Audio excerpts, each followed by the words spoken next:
السلام عليكم ورحمة الله وبركاته. الحمد لله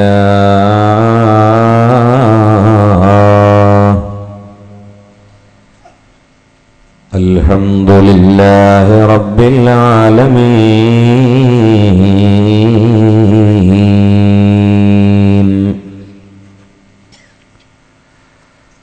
الصلاة والسلام على رسوله الأمين وعلى آله وصحبه أجمعين.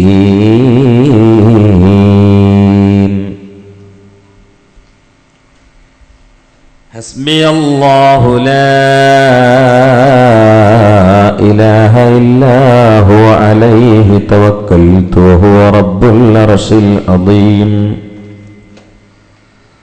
اللهم صل على سيدنا محمد النبي الأمي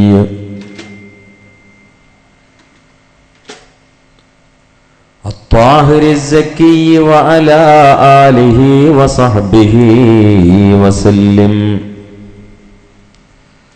الصلاة والسلام عليك يا سيدنا يا رسول الله. خذ بأيدينا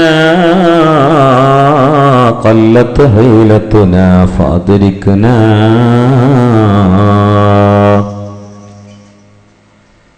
أعوذ بالله من الشيطان الرجيم.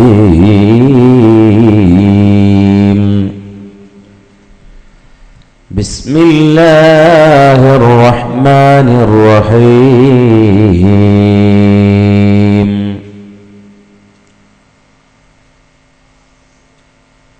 يا أيها الذين آمنوا قوا أنفسكم وأهليكم نارا وقودها الناس والحجارة عليها ملائكة غلاظ شداد لا يعصون الله ما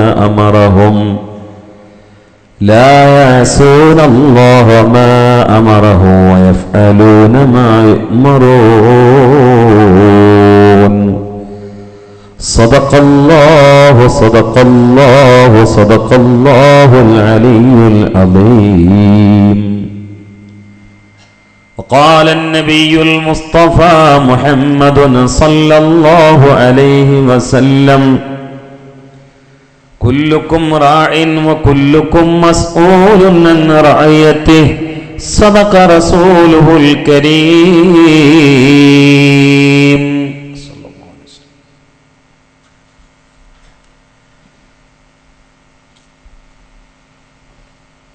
മഹത്തായ വേദിയുടെ സമാദരണീയനായ അധ്യക്ഷൻ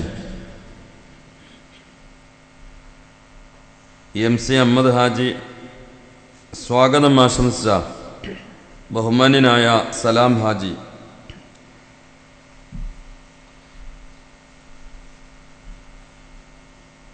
വേദിയിലുള്ള സയ്യിദ് ശിഹാബുദ്ദീൻ തങ്ങൾ, മൊയ്തീൻകുട്ടി ദാരിമി, MC അഹമ്മദ് ഹാജി, ഖാദർ ഹാജി, പിലാക്കണ്ടി അഹമ്മദ്, PP സലാം Haji, Puthiyadath Abdulla Haji, EU Abdulla Haji, KK ഫക്രൻ Haji, PP Latheef Haji, CP Mammu Haji, Soopy Haji, Ali Haji, Kunhammad Haji, Abubakar Haji, Ibrahim Haji, Kareem Haji, Soopy Haji പോലെയുള്ള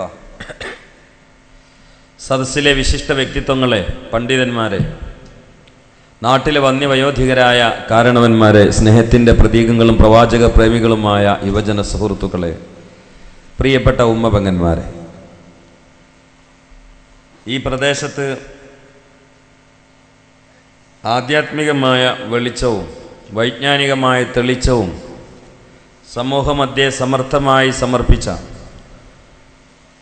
ബഹുമാന്യനായ അഹമ്മദ് മുസ്ലിയാർ എന്നൊരു മഹാമനീഷിയുടെ സ്മരണയിൽ വർഷങ്ങളായി നടന്നു വരുന്ന ഉറൂസിൻ്റെ 42-ാം വർഷത്തിലാണ് ഈ നാട്ടിൽ ഇങ്ങനെയൊരു വൈജ്ഞാനികമായ സംരംഭം എന്നറിയാൻ കഴിഞ്ഞു. സ്വാഗത പ്രസംഗത്തിൻ്റെ വരികളിൽ നിന്നും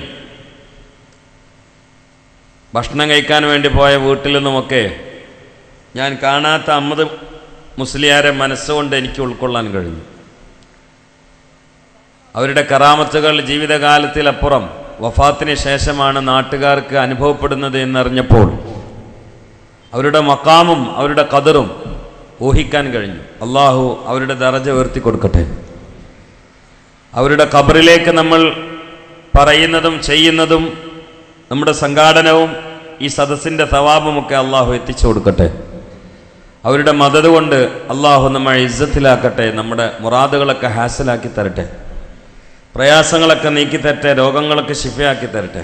പെടുന്നതിനുള്ള മരണങ്ങളിൽ നിന്ന് അള്ളാഹു കാത്തുരക്ഷിക്കട്ടെ. അപകട മരണങ്ങളിൽ അള്ളാഹു പെടുത്താതിരിക്കട്ടെ. ക്യാൻസർ അറ്റാക്ക് പോലെയുള്ള മാരക രോഗങ്ങളിൽ പെടുത്തി അള്ളാഹു പരീക്ഷിക്കാതിരിക്കട്ടെ.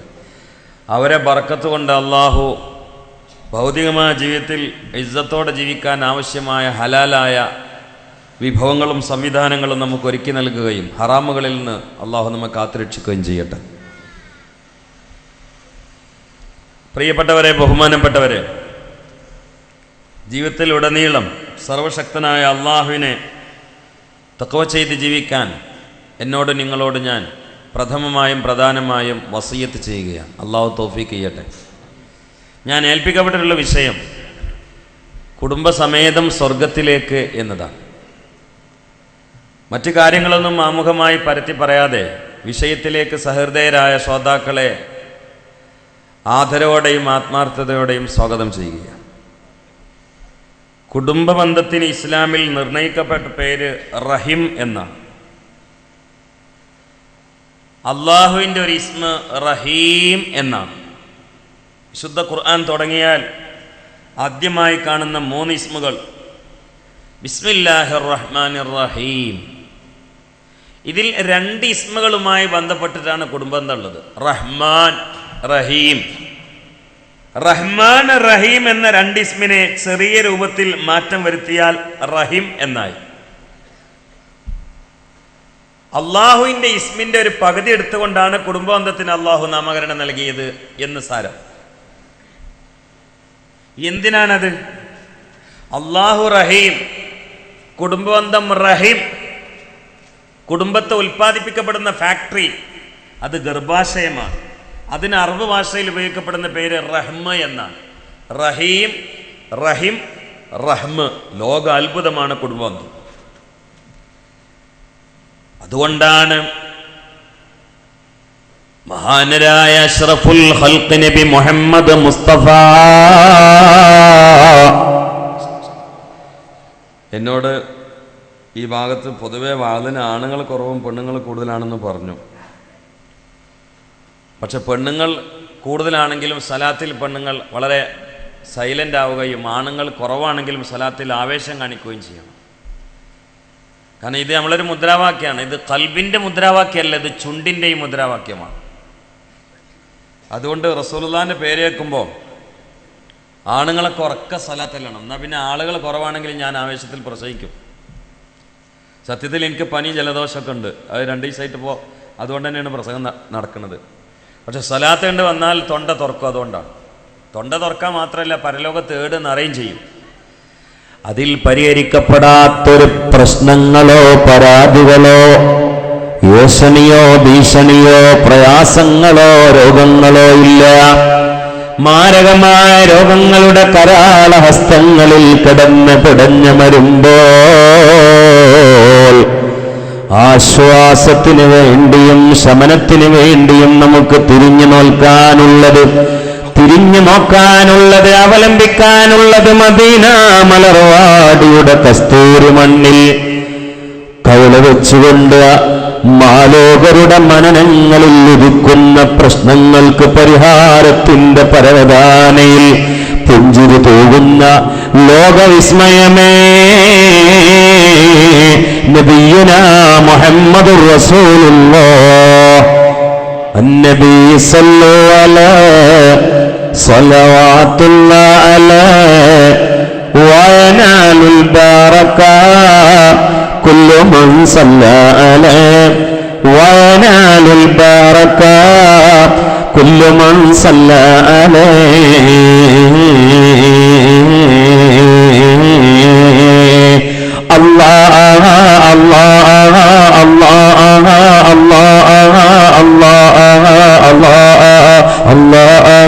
الله ഹൃദയത്തിന്റെ കവാടമേ, ആത്മാവിന്റെ ദർപ്പണമേ, കൽബിന്റെ ഖിബലയേ, അല്ലാഹുവിന്റെ മുത്തേ, ലോകത്തിന്റെ സത്തേ, പ്രാപഞ്ചിക പ്രതിഭാസങ്ങളുടെ പ്രകാശമേ, വിശ്വമാനവികാതയുടെ വിമോചന ഗീതമേ, അഷ്റഫുൽ ഖൽഖ് നബി മുഹമ്മദ് മുസ്തഫ സല്ലല്ലാഹു അലൈഹി വസല്ലം പറയുകയാണ്, അല്ലാഹു സകല സൃഷ്ടികളെയും അങ്ങ് സൃഷ്ടിക്കുകയാണ്. ഖാമത്തിർ റഹിം, സൃഷ്ടികർമ്മങ്ങളിൽ നിന്ന് അല്ലാഹു വിരമിച്ചപ്പോൾ കുടുംബബന്ധം എണീറ്റ് നിൽക്കുകയാണ്. കുടുംബബന്ധം എണീറ്റ് നിൽക്കുകയാണ്. അവിടുന്ന് തുടങ്ങണം കുടുംബബന്ധത്തിന്റെ ചർച്ച. ഓപ്പറേറ്ററിനെ നമ്മൾ നോക്കിയെടുത്തൊന്നും കാണുന്നില്ലല്ലോ. ഓപ്പറേറ്റർ എവിടെ പോയി? ഓപ്പറേറ്റർ മറിഞ്ഞിരിക്കാൻ പറ്റൂലോ. ഒന്ന് നിങ്ങൾ നീക്കി, ഞാൻ നിങ്ങളെ കാണട്ടെ. ഒന്ന് നീക്കി, ഈ ഫാനൊന്ന് ഓഫാക്കണം ആദ്യം. പിന്നെ ഇത് ഇടയ്ക്ക് സൗണ്ട് പോയിക്കൊണ്ടിരിക്കുന്നുണ്ട്. ഏതാണ്? അത് ശരിയാവൂലേ? എന്നും പരിപാടിയില്ല, അതുകൊണ്ടാണ്.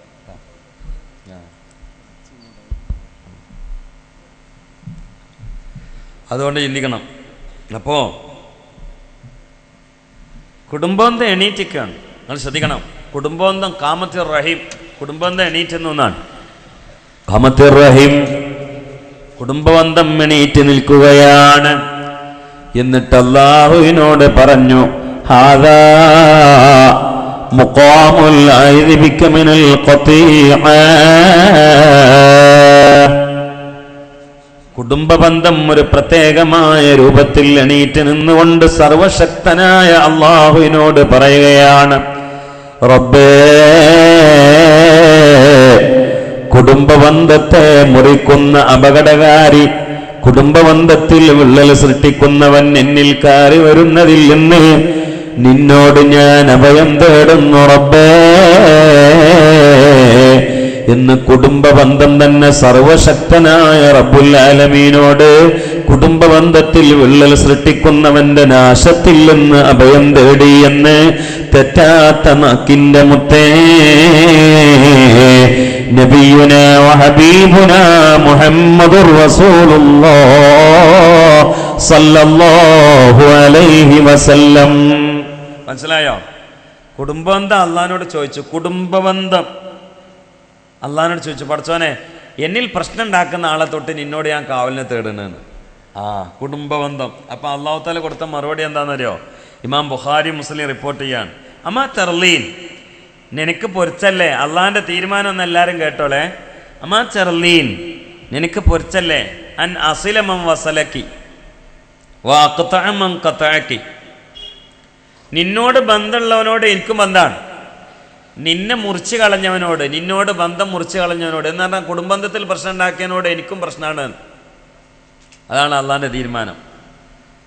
തൊപ്പിക്ക് കാനം കൂടിയിട്ടോ നിസ്കാരതാമ്പിന് വട്ടം കൂടിയിട്ടോ കാര്യമില്ല. ഉമ്മാനോട് മുണ്ടിയിട്ടില്ലെങ്കിൽ നരകത്തിൽ തന്നെയാണ്. എന്തുണ്ടായിട്ടും കാര്യമില്ല. കാരണം കുടുംബബന്ധത്തിന് അള്ളാഹു നൽകിയ പേര് പടച്ചോൻ്റെ ഇസ്മിൻ്റെ പകുതിയാണ്. അത് വെറുതെ നൽകിയതല്ല. അതുകൊണ്ട് അതുമായി ആരെങ്കിലും കളിച്ചാൽ ആഖിറം പരാജയപ്പെടും. അള്ളാഹു കാത്തുരക്ഷിക്കട്ടെ. ഒന്ന് ആമീൻ പറയാം. അള്ളാഹു കാത്തുരക്ഷിക്കട്ടെ. ഇന്ന് ഒന്നായിട്ട് വിണ്ട് കിടക്കുകയാണ്. കുടുംബം എന്ന് പറഞ്ഞാൽ സാധാരണ കുടുംബം എമ്പെന്നാ. ഇന്ന് കൂടുമ്പം എമ്പല്ല, ഭൂകമ്പാണ്. ഒന്ന് മനസ്സ് പറഞ്ഞിട്ട് ചിരിക്കാനോ സലാം പറയാനോ വർത്താനം പറയാനോ. ഇനി ബെഡ്റൂമിൽ പോയാലും അങ്ങനെ തന്നെയാണ്. ബദറും ഉഹുദും ഖന്തക്കും ഉനീനൊക്കെ അവിടെ തന്നെയാണ് എന്നും. ഭാര്യയും ഭർത്താവായിട്ട് അങ്ങനെ ജീവിക്കുന്നുണ്ടാവും, പക്ഷെ പ്രശ്നങ്ങളൊക്കെ അങ്ങനെ ഉണ്ടാവും അല്ലേ? അതുകൊണ്ട് ചിന്തിക്കണം. നിക്കാഹ് കൊണ്ടാണല്ലോ ഇത് തുടങ്ങണത്. നിക്കാഹ് എന്ന വാക്ക് തുടങ്ങണത് നൂന് കൊണ്ടല്ലേ? അത് നൂറ് എന്നതിൽ ആദ്യത്തെ അക്ഷരമാണ്. ഇത് അള്ളാഹുവിനെ കുറിച്ച് ഖുർആനിൽ പറയുന്നുണ്ട്. أعوذ بالله من الشيطان الرجيم بسم الله الرحمن الرحيم الله نور السماوات والأرض അള്ളാഹു ആകാശഭൂമികളുടെ നൂറാണ്. ആ നൂനാണ് നിക്കാഹിന്റെ ആദ്യത്തില്. രണ്ടാമത്തെ സ്പെല്ലിങ് കാഫാണ്. അത് കരീം എന്ന അള്ളാന്റെ ഇസ്മയിൽ ആദ്യത്തെ അക്ഷരാണ്. മൂന്നാമത്തെ സ്പെല്ലിങ് അലിഫാണ്. അത് ഖുൽ ഹുവല്ലാഹു അഹദ് എന്ന ഇസ്മിൽ ആദ്യത്തെ അക്ഷരമാണ്. നാലാമത്തെ നിങ്ങൾ പറയും. നിങ്ങൾ അത് കേൾക്കണ്ടോന്ന് എനിക്ക് നോക്കണമല്ലോ. എന്താ എന്താണ്? അത് ഹലീം എന്ന ഇസ്മിൽ ആദ്യത്തെ അക്ഷരമാണ്. നിങ്ങൾ നോക്കൂ, അള്ളാന്റെ 4 ഇസ്മ അല്ലേ? ആ ഓരോ ഇസ്മിന്റെ ആദ്യത്തെ അക്ഷരത്തെ നിക്കാഹ് ഉണ്ടോ? നിങ്ങൾ എന്തൊരു സൗന്ദര്യമാണ് നിക്കാഹ്. ഇത് വലിയൊരു വിഷയമാണെന്നാണ് ഇതൊക്കെ സൂചിപ്പിക്കുന്നത്. ചെറിയ കാര്യമല്ല എന്നാണ്. ഇത് വലിയൊരു സംഭവമാണ്. സ്വർഗത്തിൽ ഒരു കുടുംബമില്ലാതൊരു സമാധാനം ഉണ്ടാവില്ല. ആ ഒരു കുടുംബമില്ലാതൊരു സമാധാനം ഇല്ലല്ലോ. അള്ളാഹു സുബ്ഹാനഹു വ തആല അബുൽ ബഷർ ആദം നബി അലൈഹി സ്വലാമിനോട് സ്വർഗത്തിലേക്ക് സമാധാനത്തോടെ കയറിക്കോളി എന്ന് പറഞ്ഞപ്പോൾ എന്താ ഉപയോഗിച്ചെന്നറിയോ? ഞാൻ ഒരു ആയത്ത് കേട്ടോളേ. أعوذ بالله من الشيطان الرجيم بسم الله الرحمن الرحيم وقلنا يا آدم اسكن أنت وزوجك الجنة ആദമേ, ആദമേ ഉസ്കുൻ, നിങ്ങൾ സമാധാനത്തോടെ കയറിക്കോളി. അന്ത നിങ്ങൾ സൗജക്ക്, നിങ്ങൾ പെണ്ണുങ്ങളെയും കൊണ്ടേക്കോളി എന്ന് സ്വർഗത്തേക്കാ പറഞ്ഞത്. സ്വർഗത്തിൽ തന്നെ സമാധാനം വേണമെങ്കിൽ കൂടെ ഭാര്യ വേണം, ഒരു തുണ വേണം. അതുകൊണ്ടല്ലോ ലോകത്തെ എവിടെ നോക്കിയാലും കൂടുതൽ പെണ്ണുങ്ങളായിരിക്കും. സ്വർഗത്തേക്ക് നോക്കിയാലും കൂടുതൽ പെണ്ണുങ്ങളാണ്, നരകത്തേക്ക് നോക്കിയാലും കൂടുതൽ പെണ്ണുങ്ങളാണ്, വയലിനും കൂടുതൽ പെണ്ണുങ്ങളാണ്. എല്ലായിടും ഗാനമേളയിൽ പോയാൽ അവിടെയും കൂടുതൽ പെണ്ണുങ്ങളാണ്. എവിടെയും വരെ തന്നെ കൂടുതലുള്ളത് അല്ലേ? ചിന്തിക്കണേ. മുസ്ലിം അല്ലേ? നമ്മളെ നമ്മളെ മഹലിൻ്റെ കാളി ബഹുമാനപ്പെട്ട ഉസ്താദ് സൈനുദ്ദീൻ മുസ്ലിയാർ സദസ്സിലേക്ക് കടന്നു വരികയാണ്.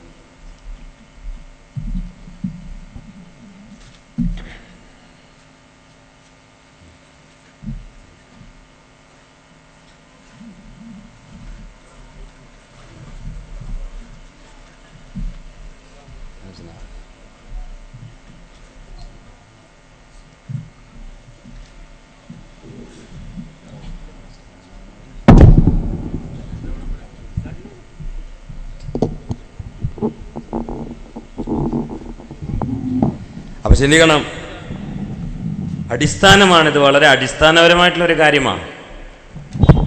യാ ആദം ഉസ്കുൻ അൻത വസൗജുകൽ ജന്ന വകുലാ മിൻഹാ റഗദൻ ഹൈഥു ശിഅ്തുമാ വലാ തഖറബാ ഹാദിഹി الشجرة فتكونا من الظالمين.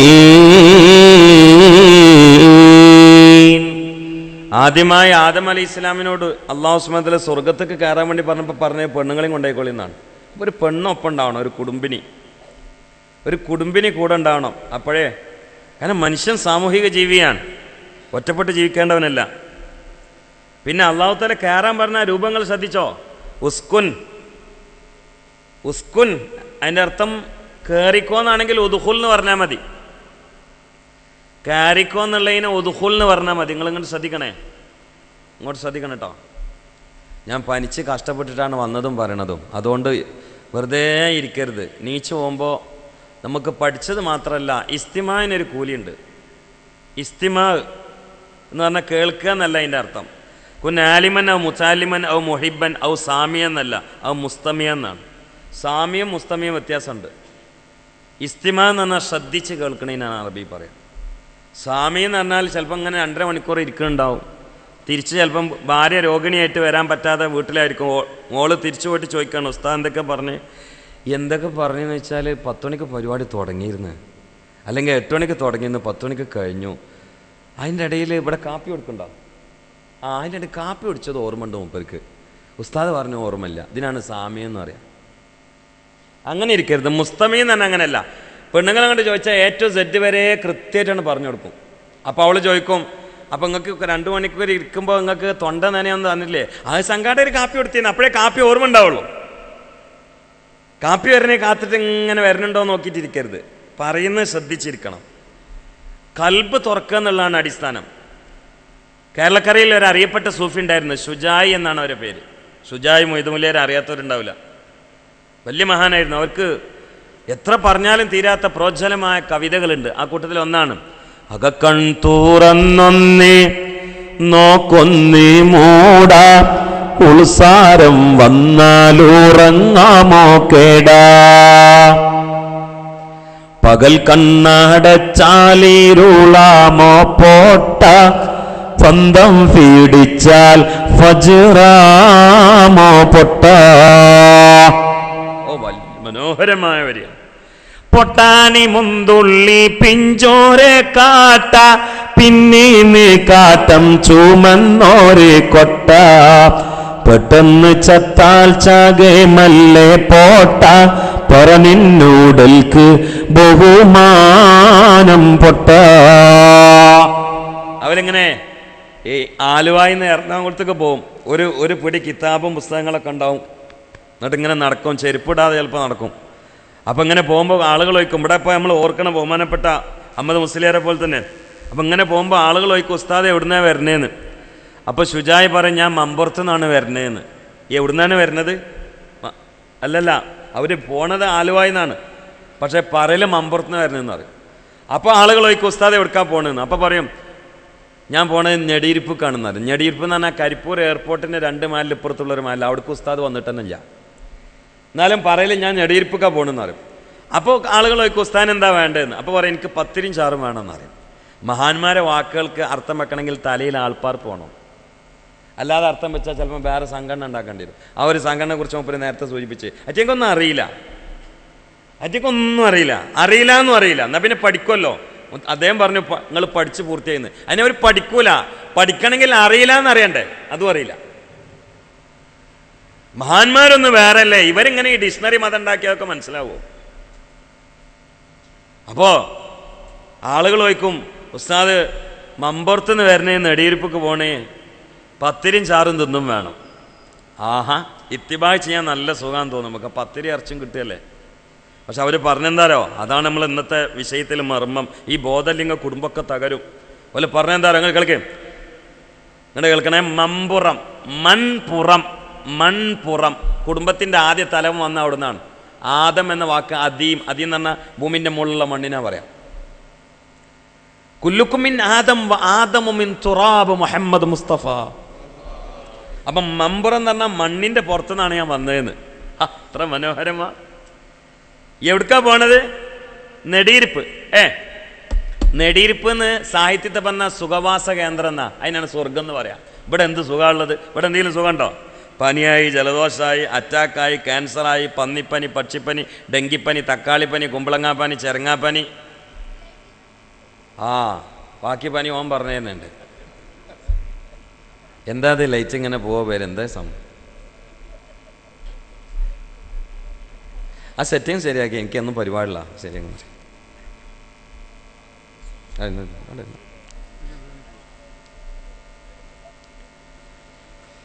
ശ്രദ്ധിക്കാൻ മോനെ ചിരിക്കല്ല നിങ്ങൾ ശ്രദ്ധിക്കുക. കൂടെ പറഞ്ഞോ, പക്ഷെ ശ്രദ്ധിക്കണം കേട്ടോ.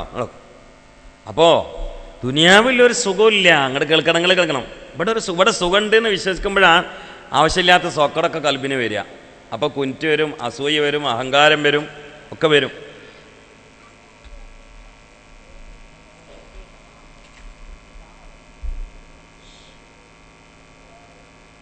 ശരിയായോ? ശ്രദ്ധിക്കണം. ദുനിയ എന്ന വാക്കിൻ്റെ അർത്ഥം എന്താ പറയുക? അത് മുത്താലിമ്യങ്ങൾക്കറിയാം. അദ്ന എന്നുള്ള അഫ്ല തഫ്ലീലിൻ്റെ മുഅന്നസാണ്. അൻസർ നുസ്ര എന്ന് പറഞ്ഞാൽ അദ്ന ദുനിയ. ആ വാക്കിൻ്റെ അർത്ഥം ഒന്നിനും പറ്റാത്ത സാധനം എന്നാണ്. ആ വാക്കിൻ്റെ അർത്ഥം ഒന്നിനും പറ്റാത്ത. ഈ ചെറിയ കുട്ടികളൊക്കെ മുമ്പ് നാണ്ട് ഒഴിവാക്കാണ്. ഇതിൻ്റെ അദബ് ഇങ്ങനെയൊന്നുമല്ല. ഇരുത്തത്തിൻ്റെ അദബ് ഇങ്ങനെയല്ല. ഒരു കല്യാണത്തിന് ഇങ്ങനെ ഇരിക്കൂല.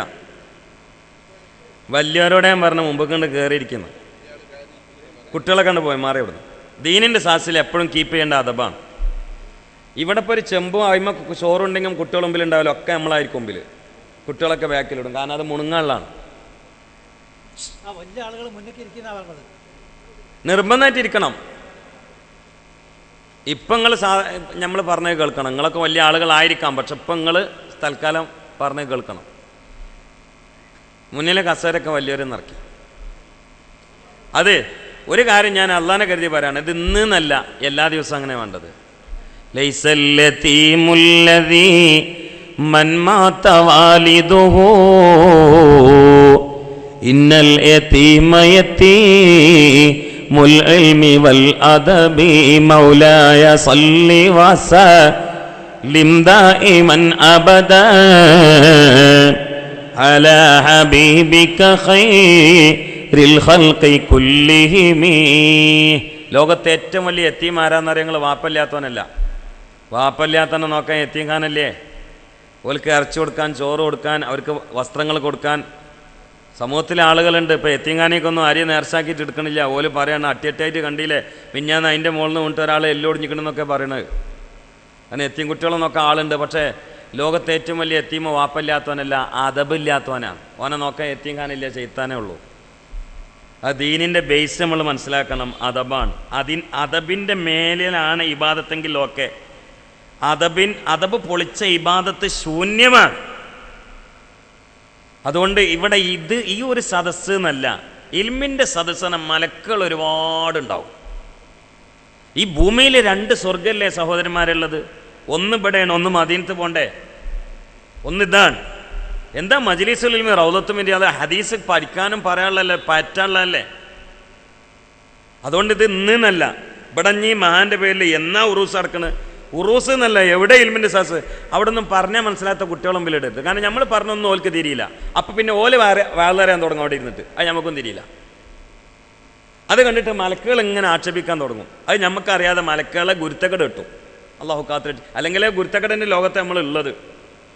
അള്ളാഹു സുബ്ഹാനഹു വ തആല കാത്തിരക്ഷിക്കട്ടെ. അതുകൊണ്ട് ചിന്തിക്കണം, വളരെ ഗൗരവത്തോടെ ചിന്തിക്കണം. അകത്തെ കണ്ണ് തുറന്ന് നോക്കുന്ന ഷുജായി മുസ്ലിയാർ പറയുന്നത്. അകത്തെ കണ്ണ്, അല്ലാഹുവേ, ഈ കണ്ണ് തുറന്നുകൊണ്ടൊന്നും വലിയ കാര്യമില്ല. ആരിഫ്യങ്ങൾക്ക് ഒരു ഡയലോഗുണ്ട്, അന്നാളിറു ബിൽ ഐനി വന്നാളിറു ബിൽ ഖൽബി എന്നാണ്. അന്നാളിറു ബിൽ ഐനി, ഈ മുഖത്തെ കണ്ണ് തുറന്ന് നോക്കുക. അത് പാമ്പിന് നമ്മളെക്കാളും വലിയ ലെൻസാണ്. പാമ്പിന് കിലോമീറ്റർ അപ്പുറമുള്ളത് കാണാൻ കഴിയും, നമുക്ക് കഴിയില്ല. അപ്പോൾ ഇത് തുറന്നിട്ട് നിങ്ങളെ ഞാൻ കാണാം, നിങ്ങൾ ഇന്നെ കാണാം, അതുകൊണ്ട് വലിയ കാര്യമൊന്നുമില്ല. പക്ഷെ ഇത് തുറന്നിട്ട് അള്ളാഹിലെത്താൻ കഴിയണമെങ്കിൽ ആദ്യം കൽബിൻ്റെ ഉള്ളത്തെ കണ്ണ് തുറക്കണമെന്ന്. അതാണ് ഷുജായി പറയുന്നത്. അകക്കൺ തുറന്നൊന്നേ നോക്കൊന്നേ മൂട ഉൾസാരം വന്നാലുറങ്ങാമോ കേടാ. ഉൾസാരം വന്നാൽ ഉറങ്ങാൻ പറ്റുമെന്ന് ബഹുമാനപ്പെട്ട സൈനുദ്ദീൻ മുസ്ലിയാരെ ശേഷം വഹാബുദ്ദീൻ ഉസ്താദിന്, അവരമ്മോശനാണല്ലോ, തേന് മുസ്ലിയാർ, നിങ്ങൾക്ക് അറിയില്ലേ? സോറി വല്ലിപ്പ, ഇവരെ വല്ലിപ്പാണ് തേനമൂലിയർ. തേനമൂലിയർ എന്ന് പറഞ്ഞാൽ കേരളം കണ്ട അക്കാലത്ത് ഔലിയാക്കളിൽ മുന്നിലുണ്ടായിരുന്ന ആളാണ്. അവരുടെ ജീവിതം ലോകത്തിന് തീരാത്ത പാഠമാണ്. ഒരു ഉറുമ്പിനെ പോലും നോവിക്കാത്ത സംശുദ്ധമായ പവിത്രമായ ജീവിതത്തിൻ്റെ സ്വാഹിബായിരുന്നു. ഒരാളെ ഔറത്ത് കാണിച്ച് നടക്കുകയാണെങ്കിൽ അതാരാണ് നോക്കൂല, അപ്പം പ്രതികരിക്കും. എൻ്റെ ഇപ്പം പറഞ്ഞ ഞാൻ കേട്ടിട്ടുണ്ട്, തേനൂലേര് ഇടപെട്ടതിന് ശേഷമാണ് പോലീസുകാർ പാൻറ് ഇടാൻ തുടങ്ങിയത്. അതിന് മുമ്പ് ട്രൗസറായിരുന്നു. പക്ഷെ ഇപ്പം നമ്മളെ കുട്ടികൾ തന്നെ ട്രൗസറിൻ്റെ കാലം തിരിച്ചു വന്നു. ഇപ്പം നമ്മളെ കുട്ടികളുടെ ട്രൗസർ ഇട്ട് അല്ലല്ല കുടുംബത്തിലെ നിസ്കാരതാമ്പുള്ള വാപ്പാൻ്റെ മക്കൾ കോണിട്ടിട്ട് മാരിവിൻ്റെ ശേഷം മൊബൈലും പിടിച്ച് ഇങ്ങനെ നടക്കുക. അള്ളാഹു കാത്തുരക്ഷിക്കട്ടെ. ഇനി ഇത് എവിടുക്കാൻ എത്തുകയെന്ന് അറിയില്ല. അള്ളാഹു കാത്തുരക്ഷിക്കട്ടെ. അതെൻ്റെ വിഷയത്തിൽ വരുന്നുണ്ട്, ഞാൻ പറയാം, ഇരിക്കണം. അപ്പോൾ കൽബിൻ്റെ കണ്ണൊന്നങ്ങ് തുറക്കണം. അപ്പോഴാണ് കുടുംബബന്ധം പടച്ച തമ്പുരാന്റെ മുമ്പിൽ എണീറ്റ് നിന്നുകൊണ്ട് പറയുകയാണ്, ഹാദാ മുഖാമുൽ ഐദി ബിക മിനൽ ഖതീഅ. റബ്ബേ, കുടുംബബന്ധത്തിൽ വിള്ളൽ സൃഷ്ടിക്കുന്നവന്റെ നാശത്തിൽ നിന്ന് നിന്നോട് ഞാൻ കാവലിനെ തേടുകയാണ് എന്ന് കുടുംബബന്ധം റബ്ബിനോട്, കുടുംബബന്ധത്തിൽ വിള്ളലുണ്ടാക്കുന്നവന്റെ ഷർറിനെ തൊട്ട് കാവൽ തേടി. പറഞ്ഞത് പാവപ്പെട്ട ഈ മുത്തല്ലിമല്ല, മഹാനരായ മുത്ത് മുഹമ്മദുർ റസൂലുള്ളാഹി സല്ലല്ലാഹു അലൈഹി വസല്ലമയാണ്. അതുകൊണ്ടൊരു കാര്യം മനസ്സിലായിക്കോളി, കുടുംബബന്ധത്തിൽ പ്രശ്നം ഉണ്ടാക്കി നടക്കുന്ന ആൾക്ക് ദീർഘായുസ് ഉണ്ടാവില്ല. കുടുംബബന്ധത്തിൽ ഇടക്കിടക്ക് ചീറ്റലും പൊട്ടലും പ്രശ്നം ഉണ്ടാക്കി നടക്കുന്ന ആൾക്ക് ദീർഘായുസ് ഉണ്ടാവില്ല. എന്തുകൊണ്ട്? കുടുംബബന്ധം അവൻ്റെ ശരീരത്തിനെ തൊട്ട് അള്ളാഹിനോട് കാവലിൽ തേടി. ഒന്നാ തന്നെ അത് പെട്ടെന്ന് മരണോ. അതുകൊണ്ട് തന്നെ ഇന്നിപ്പോൾ കുടുംബബന്ധത്തിൽ വിള്ളൽ കൂടി പെട്ടെന്നുള്ള മരണം അധികരിച്ചില്ലേ. ഇതൊക്കെ ഒന്ന് ചേർത്ത് വായിച്ച സത്യങ്ങൾ നമുക്ക് മനസ്സിലാവും. ഈ പെട്ടെന്ന് മരിച്ച ആൾ കുടുംബബന്ധത്തിൽ പ്രശ്നം ഉണ്ടാക്കിയ ആളാവില്ല. പിന്നെ ആരാവും? പ്രശ്നമുള്ള കുടുംബത്തിലുള്ള ആളായിരിക്കും. ഓ മസലത്തിന് പോയിട്ടുണ്ടാവില്ല. അതാ വരുമ്പോൾ അങ്ങനെയും പോകും. അതാണ് ഇപ്പം കണ്ടില്ലേ, ഏതോ ആൾക്കാർ കള്ളനോട്ട് ഇറക്കിയതിൻ്റെ പേരിൽ അതാവിലായത് പാവങ്ങളായ നമ്മളല്ലേ? അല്ല, ഏതോ ആൾക്കാർ കള്ളനോട്ട് ഇറക്കിയെന്നാണ് അവർ പറഞ്ഞത്. അതിൻ്റെ പേരിൽ അതാവിലായതോ ഒരു കള്ളനോട്ടും പരിചയമില്ലാത്ത പാവങ്ങളായ നമ്മൾ. ഈ നയം തത്വത്തിലൊരു നിലക്ക് അള്ളയും സ്വീകരിച്ചിട്ടുണ്ട്. ദോഷങ്ങൾ അധികരിച്ചാൽ നിരപരാധികൾ പടച്ചവൻ്റെ അതാവിൽ വിടുന്നതാണ്. ആഖിറത്തിൽ അത് ബന്ധിക്കൂല എങ്കിലും ഇവിടുന്ന് വിടുന്നതാണ്. അപ്പോൾ കുടുംബബന്ധത്തിൽ വിള്ളൽ അധികരിച്ചു, പെട്ടെന്നുള്ള മരണം അധികരിച്ചു. നമ്മളും കേട്ടുക്കണോ? ഇപ്പം ഞാൻ ഇന്നലെ എൻ്റെ വാല് കേട്ട ആൾ ഇന്നും കണ്ട് വരുമ്പോൾ എനിക്ക് ട്രെയിനിൽ നിന്ന് വിളിച്ചു പറഞ്ഞു, ഇന്നലെ എൻ്റെ വാല് കേട്ട ആൾ ഞാൻ ഇന്നും കണ്ട് വരുമ്പോൾ മരിച്ചു. ഇന്നലെ എൻ്റെ വാല് കേട്ടിട്ട് കൈ പിടിച്ചിട്ട് ചിരിച്ചിട്ട് ഞാൻ അടുത്ത വാല അടുത്ത് എവിടെയാണ് നമ്മളെ നാട്ടിൽ ഈ ഭാഗത്ത് എവിടെയെന്ന് ചോദിച്ച് ഇന്നിപ്പോൾ എന്നോട് ട്രെയിനിൽ ഒരാൾ വിളിച്ചു പറഞ്ഞു അയാൾ മരിച്ചു എന്ന് പറഞ്ഞു. അല്ലാഹു തആല മഗ്ഫിറത്ത് കൊടുക്കട്ടെ. ഇങ്ങനെ നമ്മൾ കേട്ടുക്കണോ? ചായ കുടിച്ചുകൊണ്ടിരിക്കുമ്പോൾ മരിക്കുക,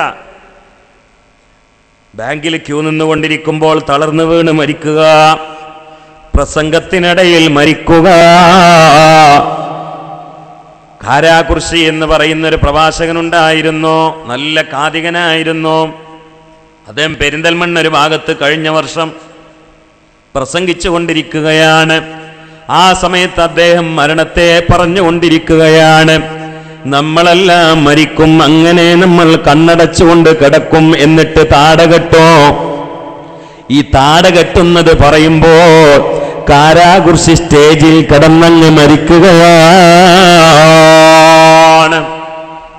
കേട്ടിട്ടുണ്ടോ മുമ്പ്? അങ്ങനെ വാള് പറഞ്ഞുകൊണ്ടിരിക്കുമ്പോൾ മരിക്കുക, പാട്ട് പാടിക്കൊണ്ടിരിക്കുമ്പോൾ മരിക്കുക, നിക്കാഹ് ചെയ്തുകൊണ്ടിരിക്കുമ്പോൾ മരിക്കുക. കുറ്റിപ്പുറം ഭാഗത്ത് ഒരു ഖത്തീബ് മുക്രിൻ്റെ കയ്യിൽ നിന്ന് വാളൊക്കെ വാങ്ങി ഏടും വാങ്ങിയിട്ട് മിമ്പർമൊക്കെ ഇങ്ങനെ ചവിട്ടാൻ കാലാണ്ട് പൊന്തിച്ച പറ്റാ കുടിച്ച് മരിച്ചു. ആൾ അനുസ്മരണ സമ്മേളനത്തിന് ഞാൻ പോയിരുന്നു. ചിന്തിക്കണം നിങ്ങൾ, ഇതൊക്കെ കൽബുക്കുള്ള ഞെട്ടലാണ്. ഇതുകൊണ്ടൊന്നും നമ്മൾ ഞെട്ടണില്ലെങ്കിൽ ദുന്യാവിൽ ജീവിച്ചിട്ട് കാര്യമില്ലാന്ന്. കാരണം ഈ ദുന്യാവിൽ അല്ല നമ്മളെ കൊടുന്നതിനാ ഞങ്ങൾ ഓർമ്മ ഉണ്ടാകാൻ വേണ്ടിയിട്ടാണ്. ഓർമ്മ ഉണ്ടാകാൻ വേണ്ടി തന്നെയാണ് കൊടുന്നത്. ഓർമ്മ ഉണ്ടാകാൻ വേണ്ടിയിട്ടാണ്. അതുകൊണ്ടല്ല നിങ്ങൾ നോക്കൂ, ഞാൻ ഒരു കാര്യം നിങ്ങൾക്ക് പറഞ്ഞുതരാം. നോക്കൂ ഒരു കാര്യം പറഞ്ഞുതരാം. ഈ ലോകത്ത് തീ കൊണ്ട്, നിങ്ങൾ ശ്രദ്ധിക്കണേ, തീ കൊണ്ട് ഭക്ഷണം ഉണ്ടാക്കുന്ന പടപ്പുകളും മനുഷ്യന്മാർ മാത്രമാണ് അല്ലേ? നമുക്ക് ഭക്ഷണം കഴിക്കാൻ തീയിൻ്റെ ആവശ്യമുണ്ട്. വേറെ ഏതെങ്കിലും ഒരു സൃഷ്ടിക്ക് ഭക്ഷണം കഴിക്കാൻ തീയിൻ്റെ ആവശ്യമുണ്ടോ? ആന നമ്മളെക്കാളും തിന്നും. കടലിലെ തിമിങ്ങലടക്കം ഒരുപാട് മത്സ്യങ്ങൾ നമ്മളെക്കാളും തിന്നുന്നവരെല്ലാവരും. പക്ഷെ ഓൽക്കൊന്നും ഭക്ഷണം കഴിക്കാൻ എന്തിൻ്റെ ആവശ്യമില്ല? തീയിൻ്റെ ആവശ്യമില്ല. തീയിൻ്റെ ആവശ്യമില്ല നമുക്ക് മാത്രമാണ്. എന്താ? അവരൊക്കെ ഭക്ഷണം തീറ്റിപ്പിക്കുന്ന അല്ലാഹു തആല നമുക്കും തീ മാധ്യമല്ലാതെ ഭക്ഷണം തീറ്റിച്ചൂടെ? പക്ഷെ നമ്മളെ അല്ലാഹു തആല തീ എടുപ്പിക്കണ്, തീ പിടിപ്പിക്കണ്, അതിമേൽ ഭക്ഷണം ഉണ്ടാക്കണത്. എന്താ അറിയോ? ഈ തീ കണ്ടിട്ട് ആ തീ ഓർമ്മ ആവാൻ വേണ്ടിയിട്ടാണ്. അതിനാണ് ആരിഫ്യങ്ങൾ എഴുതിച്ചിട്ടുണ്ട്. ഈ തീ കണ്ടാലെങ്കിലും ആ തീ ഓർമ്മാവും. ആ തീ എന്ന് പറഞ്ഞിട്ട് ഓർമ്മയാണില്ലേ? അല്ലെ, ആ തീ എന്ന് പറഞ്ഞിട്ട് ഓർമ്മയാണില്ലേ? അപ്പം ഇത് കണ്ടാൽ അത് ഓർമ്മാവും. അതിനാണ് ഇത് കത്തിക്കണത്. അപ്പോൾ ഇവിടെ ഓർമ്മപ്പെടുത്തലാണ്, തെദ്ക്കീറാണ് ഇവിടെ ആവശ്യം. തെദ്ക്കീറാണ് എല്ലാ. ഇപ്പോൾ ഈ ലോകത്തെ ഏറ്റവും വലിയ രസമുള്ള എന്ത് കാര്യത്തിനാണ് ഞങ്ങൾ? ഈ ലോകത്തെ ഏറ്റവും വലിയ രസം രണ്ട് കാര്യമാണ്. ഒന്ന് ഉദരകാര്യം, ഭക്ഷണം. രണ്ട് ലൈംഗിക കാര്യം. അതാണ് ഈ ലോകത്തെ ഏറ്റവും രസമുള്ളത്. ഇതെന്തിനാ അല്ലാഹു തആല എങ്ങനെ? അതന്നെ കൂടുതലുണ്ടാവില്ലല്ലോ. കൂടുതലുണ്ടാവും. ഇപ്പോൾ എത്ര വിശപ്പ് സഹിച്ച് നിൽക്കുകയാണെങ്കിലും ഒരു 2 പൊറാട്ട എന്നാൽ കഴിഞ്ഞില്ലേ അല്ലേ? എത്ര ആത്യാർത്ഥിയിൽ നിൽക്കുകയാണെങ്കിലും ഭക്ഷണം ഇങ്ങനെ കഴിച്ചു തുടങ്ങി, 2 പൊറാട്ടായി 3 പൊറാട്ടായി. ഇനി ആരെങ്കിലും പൊറാട്ട ഇട്ടരാൻ പറയുമ്പോൾ ചങ്ങായി ഇടങ്ങറാക്കല്ലേ, ആർത്തി കഴിഞ്ഞിട്ട് ഇടങ്ങറായി. പിന്നെ ആരെങ്കിലും ഇട്ടുതരികയാണെങ്കിൽ ദുന്യാവിൽ നമ്മളെ ഏറ്റവും വലിയ ശത്രുവാനായിരിക്കും. അത്രേ അല്ലാഹു തആല നമുക്ക് രസം തരുള്ളൂ. പിന്നെ ലൈംഗിക രസങ്ങൾ നോക്കി 1-2 മിനിറ്റ്. എന്താ അല്ലാഹു തആല എങ്ങനെ തന്നവരോ? ഇതൊക്കെ ഒരു ഓർമ്മപ്പെടുത്തൽ മാത്രമാണ്. ഇവിടെ ഇതിന് വന്നതല്ല. ആ സ്വർഗം എന്താന്ന് ഓർമ്മപ്പെടുത്തുകയാണ്. അതുകൊണ്ട് സ്വർഗം എന്താന്ന് ഓർമ്മപ്പെടുത്തുകയാണ്. ബുദ്ധിയുള്ള മനുഷ്യന്മാർക്ക് മനസ്സിലാവും. അതുകൊണ്ട് ചിന്തിക്കണേ, കുടുംബ ബന്ധത്തോട് അള്ളാഹു തിരിച്ചു പറയുകയാണ്, അന്നസിലമൻ വസലകീ വഖതമൻ ഖതകീ. നിന്നോട് ബന്ധമുള്ളവനോട് എനിക്കും ബന്ധമാണ്, നിന്നോട് ബന്ധം മുറിച്ചവനോട് എനിക്കും ബന്ധം മുറിച്ചിട്ടുണ്ട്. അതുകൊണ്ട് നിന്നോട് ബന്ധമുള്ളവനോടാണ് എൻ്റെ ബന്ധം, നിന്നോട് ബന്ധമില്ലാത്തവനോട് എനിക്കും ബന്ധമില്ല എന്ന് കുടുംബ ബന്ധത്തോട് സർവശക്തനായ അല്ലാഹു പറഞ്ഞു എന്ന് തെറ്റാത്ത നാക്കിന്റെ മൊത്തേ നബിയുനാ ഹബീബുനാ മുഹമ്മദുർ റസൂലുള്ളാഹ്. ഒന്നുറക്കെ ആണുങ്ങളെ, മുഹമ്മദുർ റസൂലുള്ളാഹ്. ഇസിയാസ് പജീത്താ ഹോ कहते ये कोई आखिर चल तुझको मदीने में अल्लाह बुलाता है. अल्लाह खजानों के मालिक है नबी सरवर. अल्लाह खजानों के मालिक है नबी सरवर. ഈ ലോകം സർവ്വതും സൃഷ്ടിച്ചതും സംരക്ഷിക്കുന്നതും അതിന്റെ ഉടമസ്ഥനും നിയന്താവും പടച്ചവനാണ്. അള്ളാഹുവിന്റെ ഖജനാവിന്റെ ഭണ്ഡാരത്തിന്റെ താക്കോൽ സൂക്ഷിപ്പുകാരൻ ആരെന്നറിയോ? അത് റഹ്മത്തുൽ ലിൽ ആലമീനായ നബിയുനാ മുഹമ്മദ് മുസ്തഫ സല്ലല്ലാഹു അലൈഹി വസല്ലമയാണ്. മുസ്തഫ നബി സല്ലല്ലാഹു അലൈഹി വസല്ലം പറയാണ്, അത് അള്ളാന്റെ നയാണ്. അവിടെ ഒരു കാര്യം ശ്രദ്ധിച്ചോളി. അതുകൊണ്ടാണ് മുസ്തഫ നബി സല്ലല്ലാഹു അലൈഹി വസല്ലമ, നിങ്ങൾ ശ്രദ്ധിക്കണേ, ദ്വാരക്കാൻ നിൽക്കുമ്പോൾ പറയലുണ്ട്, ഹദീസിലുണ്ട്. ശ്രദ്ധിക്കണേ, ദ്വാരക്കാൻ നിൽക്കുമ്പോൾ പറയും, കുടുംബന്ധം മുറിച്ച ആൾക്കാരുണ്ടെങ്കിൽ സദസ്സിന് എണീറ്റ് നോക്കി, ഒന്ന് എണീറ്റാണ്ട് പോയി എനിക്ക് ദ്വാരക്കാനാണെന്ന് പറയും മുഹമ്മദ് നബി. എന്താണ് അതിൻ്റെ മേന? കുടുംബന്ധം മുറിച്ച ഒരു സദസ്സിൽ ഇരിക്കുന്നുണ്ടെങ്കിൽ സദസ്സ് വിട്ട് അങ്ങോട്ട് പോയി, കാരണം എനിക്കൊന്ന് ദ്വാരക്കാനാണ് എന്ന് പറയും മുഹമ്മദ് നബി സല്ലല്ലാഹു അലൈഹി വസല്ലം. കാരണം നിങ്ങൾക്ക് മനസ്സിലായോ? ഇല്ലല്ലേ? നിങ്ങൾക്ക് മനസ്സിലായിട്ടില്ലേ? ഇവൻ ആമീൻ പറഞ്ഞാൽ ദ്വാക്ക് ഇജാബത്ത് ഉണ്ടാവില്ല. അതുകൊണ്ടാണ് ഓൻ ആമീൻ പറഞ്ഞാൽ ദ്വാക്ക് ഇജാബത്ത് ഉണ്ടാവില്ല. അപ്പൊ ശല്യം നീങ്ങാൻ നല്ലതെന്ന്. വളരെ ഗൗരവമല്ലേ ഹദീസ്? ഒരിക്കൽ മുസ്തഫ നബി സല്ലല്ലാഹു അലൈഹി വസല്ലം പറഞ്ഞു. അപ്പോൾ നന്ന ബേക്കുന്നൊരു സഹാബി ഒരൊറ്റ ഓട്ടാണ്ട് ഓടി തിരിച്ച ആൾ ഓടി കയച്ചിങ്ങട്ടനെ വന്നിരുന്നു. അപ്പം നബി സല്ലല്ലാഹു അലൈഹി വസല്ലം ചോദിച്ചു, നീ എന്താ നന്ന് ബേക്കുന്ന ഇത് പറഞ്ഞപ്പോൾ ഓടുന്നുണ്ടല്ലോ എന്ന് പറഞ്ഞു. നബി, എനിക്കൊരു മൂത്തമുണ്ട് നബിയെ, പ്രശ്നങ്ങളൊക്കെ മൂത്തമ്മാൻ്റെ അടുത്ത് തന്നെയാണ്. അതുകൊണ്ട് ഞങ്ങൾ തമ്മിൽ ഒരു അലോഗ്യം, ഒരു പിണക്കത്തിലാണ്. പക്ഷെ നിങ്ങളെ സദസ്സിന് കുടുംബന്ധത്തിൽ വിള്ളലുണ്ടാക്കിയാൽ നീച്ചു പോയി എന്ന് പറഞ്ഞാൽ അതിൻ്റെ അർത്ഥം എന്താണ്? നിങ്ങളെ സദസ്സിലിരിക്കാൻ അവന് യോഗ്യനല്ല എന്നല്ലേ. അപ്പം ആരെടുത്താണ് പ്രശ്നം എന്നൊന്നും ഞാൻ നോക്കിയില്ല. ഞാൻ എൻ്റെ മൂത്തമ്മാൻ്റെ അടുത്തേക്ക് ഓടിപ്പോയി മൂത്തമ്മാനെ കെട്ടിപ്പിടിച്ചിട്ട് ഞാൻ മാപ്പ് വെച്ചു നബിയെ, എനിക്ക് എൻ്റെ മൂത്തമ്മ മാപ്പ് വന്നു, ഞാൻ അങ്ങോട്ടും മാപ്പ് കൊടുത്തു, അപ്പം ഞങ്ങളൊരു പ്രശ്നമില്ലായിരുന്നു. അപ്പം മുസ്തഫ നബി സല്ലല്ലാഹു അലൈഹി വസല്ലം പറഞ്ഞു, ഇജ്ലിസ് ഖദ് അഹ്സൻതൽ ആൻ, ഇപ്പോഴാണ് ഈ നല്ല കുട്ടിയത്, ഇരുന്നോ എന്ന് മുഹമ്മദ് മുസ്തഫ. ചിന്തിക്കണേ, വളരെ ചിന്തിക്കണേ. ഇബ്നു മസ്ഊദ് അള്ളാഹിനെ എപ്പോൾ ദ്വാരക്കാൻ നിൽക്കുമ്പോഴും പറയും, അള്ളാഹിനെ കരുതിയിട്ട് കുടുംബബന്ധത്തിൽ പ്രശ്നം ഉണ്ടാക്കിയ ആൾക്കാർ നീച്ചുപോയി എനിക്ക് ദ്വാരക്കാനെന്ന് പറയും. കാരണം എന്ത് മഴയ്ക്ക് വേണ്ടി ദ്വാരന്നിട്ട് കാര്യമില്ല. അലാ ഇന്ന റഹ്മത ലാ തൻസിലു അലാ ഖൗമിൻ ഫീഹിം ഖാതിഉർ റഹീം മുഹമ്മദ് നബി. അല അറിയണേ, ഖൽബിലേക്കുള്ള അറ്റൻഷൻ ബട്ടനാണത്. ഇമ്പോർട്ടൻ്റ് ആയ കാര്യം പറയുമ്പോഴാണ് ഹദീസിലും ആയത്തിലും അല കടന്നു വരിക. എല്ലാം ഇമ്പോർട്ടൻ്റ് ആയിരിക്കും, എന്നാലും പെട്ടെന്ന് ഞെടുങ്ങി കേൾക്കേണ്ട കാര്യങ്ങൾ പറയുന്നതിന് മുമ്പാണ് അത് പറയാം. ഇന്നർ റഹ്മ, പടച്ചോന്റെ റഹ്മത്ത്, ലാ തൻസിലു അലാ ഖൗമിൻ ഫീഹിം ഖാതിഉർ റഹീം. ഹദീസിന്റെ കടുപ്പം മനസ്സിലായിക്കോളി. കുടുംബബന്ധം മുറിച്ച ആളെ മേൽ ഇറങ്ങൂല എന്നല്ല ഹദീസിലുള്ളത്. കുടുംബബന്ധം മുറിച്ച ആള് ഇരിക്കണ കൗമുക്ക് ഇറങ്ങൂല. ഉദാഹരണം, ഇപ്പൊ ഇവിടെ കുടുംബബന്ധത്തിൽ വിള്ളലുണ്ടാക്കി ആരെങ്കിലും ഇരിക്കുന്നുണ്ടെങ്കിൽ, ഉമ്മാനേറ്റം ഉണ്ടാത്ത ആള്, വാപ്പാനേറ്റം ഉണ്ടാത്ത ആള്, കാക്ക സലാം പറഞ്ഞാൽ മടക്കാത്ത ആള്, അഞ്ചനെ കണ്ട സലാം പറയാത്ത ആള്, ഇങ്ങനെ ഉണ്ടാവില്ല. ദീനിയായ ആവശ്യത്തിനല്ലാതെ പിണങ്ങിക്കണ്. അങ്ങനത്തെ ഏതെങ്കിലും ജ്യേഷ്ഠനും അഞ്ചനും ഇവിടെ വന്നിരിക്കുകയാണെങ്കിൽ ഈ സദസ്സക്ക് തന്നെ പടച്ചോൻ്റെ റഹ്മത്ത് ഉണ്ടാവില്ല എന്ന്. അതുകൊണ്ട് ആ പഴയ കാലത്ത് കുടുംബത്തിൽ എവിടെയെങ്കിലും പ്രശ്നമുണ്ടെങ്കിൽ അവിടെയൊക്കെ നാട്ടിലെ കാരണന്മാരെത്തിയിരുന്നു മസ്ലഹത്തിന് വേണ്ടിയിട്ട്. കാരണം അത് അവർ മാത്രമല്ല, ആ മഹലിലേക്ക് മൊത്തം ബന്ധിക്കുന്നൊരു അതാഭാവം. അതുകൊണ്ടാണ് ഇന്നിപ്പോൾ നമുക്ക് പറ്റിയ പ്രശ്നമാണ്. ഇന്നിപ്പോൾ തീരെ മഴയില്ലെങ്കിൽ വലിയ വലിയ മഹാന്മാരെ കൊണ്ടുവരും ദ്വാരപ്പിക്കാൻ. മഹലിലെ പ്രസിഡന്റും സെക്രട്ടറിയും ജ്യേഷ്ഠനും അഞ്ചനായിരിക്കും. ഓല തമ്മിൽ മുണ്ടിയിട്ട് കുറേ കാലമായിട്ടാണ്. ഓല മുഖം കണ്ട കർക്കിടക മാസം കണ്ട മാതിരിയാണ്. ഇവല് ഉസ്താദിനെ നടുവിലാണ്ട് ഇരുത്തും, ഇവർ രണ്ട് സൈഡിൽ ഇരുന്നിട്ട് ആമീൻ പറയും.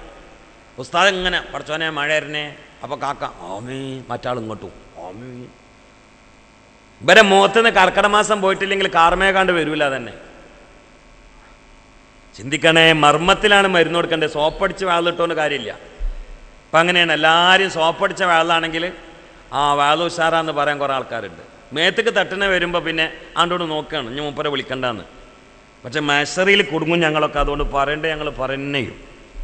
ചിന്തിക്കണേ, വളരെ ഗൗരവത്തിൽ ചിന്തിക്കണേ.